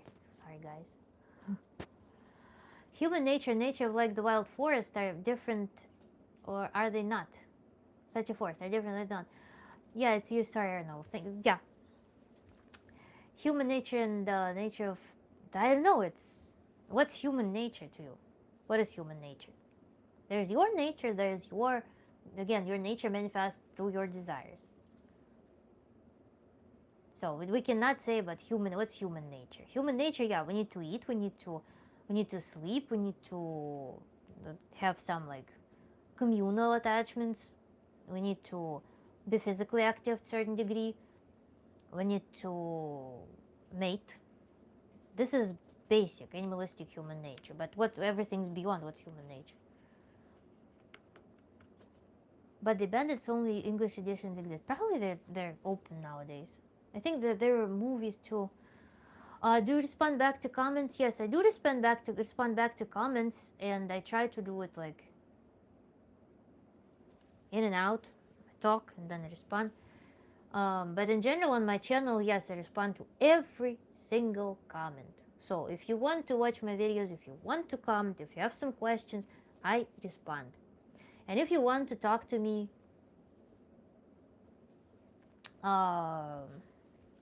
in general, I have an array of consultations on my website, trueformoflife.com. I have my specialties. One of the specialties is working with ex-vegans, vegans who are deconverting, vegans who are quitting veganism, psychological support through that, and in general, just how to do it hygienically, how to do it carefully, how to do it properly, and how to do it comfortably. This is one of the things. I also have a multitude of resources for vegans, ex-vegans. That's where my channel started. I've always been very passionate about wellness. I've always been passionate about this beautiful, prolific lifestyle. So that's something that I also offer. And you can check it out. My website and my YouTube. All information, everything is accessible. And I always respond. Then there is some slogan about Middle Eastern issues. We're not doing politics here because we're not politicians. Okay, I'm gonna sleep. Haven't done so in 3 days. 3 days? I hope you rest really well. I bless you for beautiful sleep. Then I want to understand what that dude mean by saying he's nature. Just feel it yourself. You are nature too. Look at this. There's I think we're going to wrap up. I'm very grateful for conversation. Thank you everyone who stayed. Thank you everyone who joined. Thank you for this beautiful exchange. It was really interesting. Thank you for all of your kind words, for our interesting debate. And whoever is watching this in the recording, feel free to drop your comments. As I said, I'm always happy to chat. Thank you, and I see you in the next live stream. If you have a preferred date, if you have a preferred day of the week, please drop it in the comments, and I will try to accommodate. Thank you, and bye. And I also see you in Human Renaissance.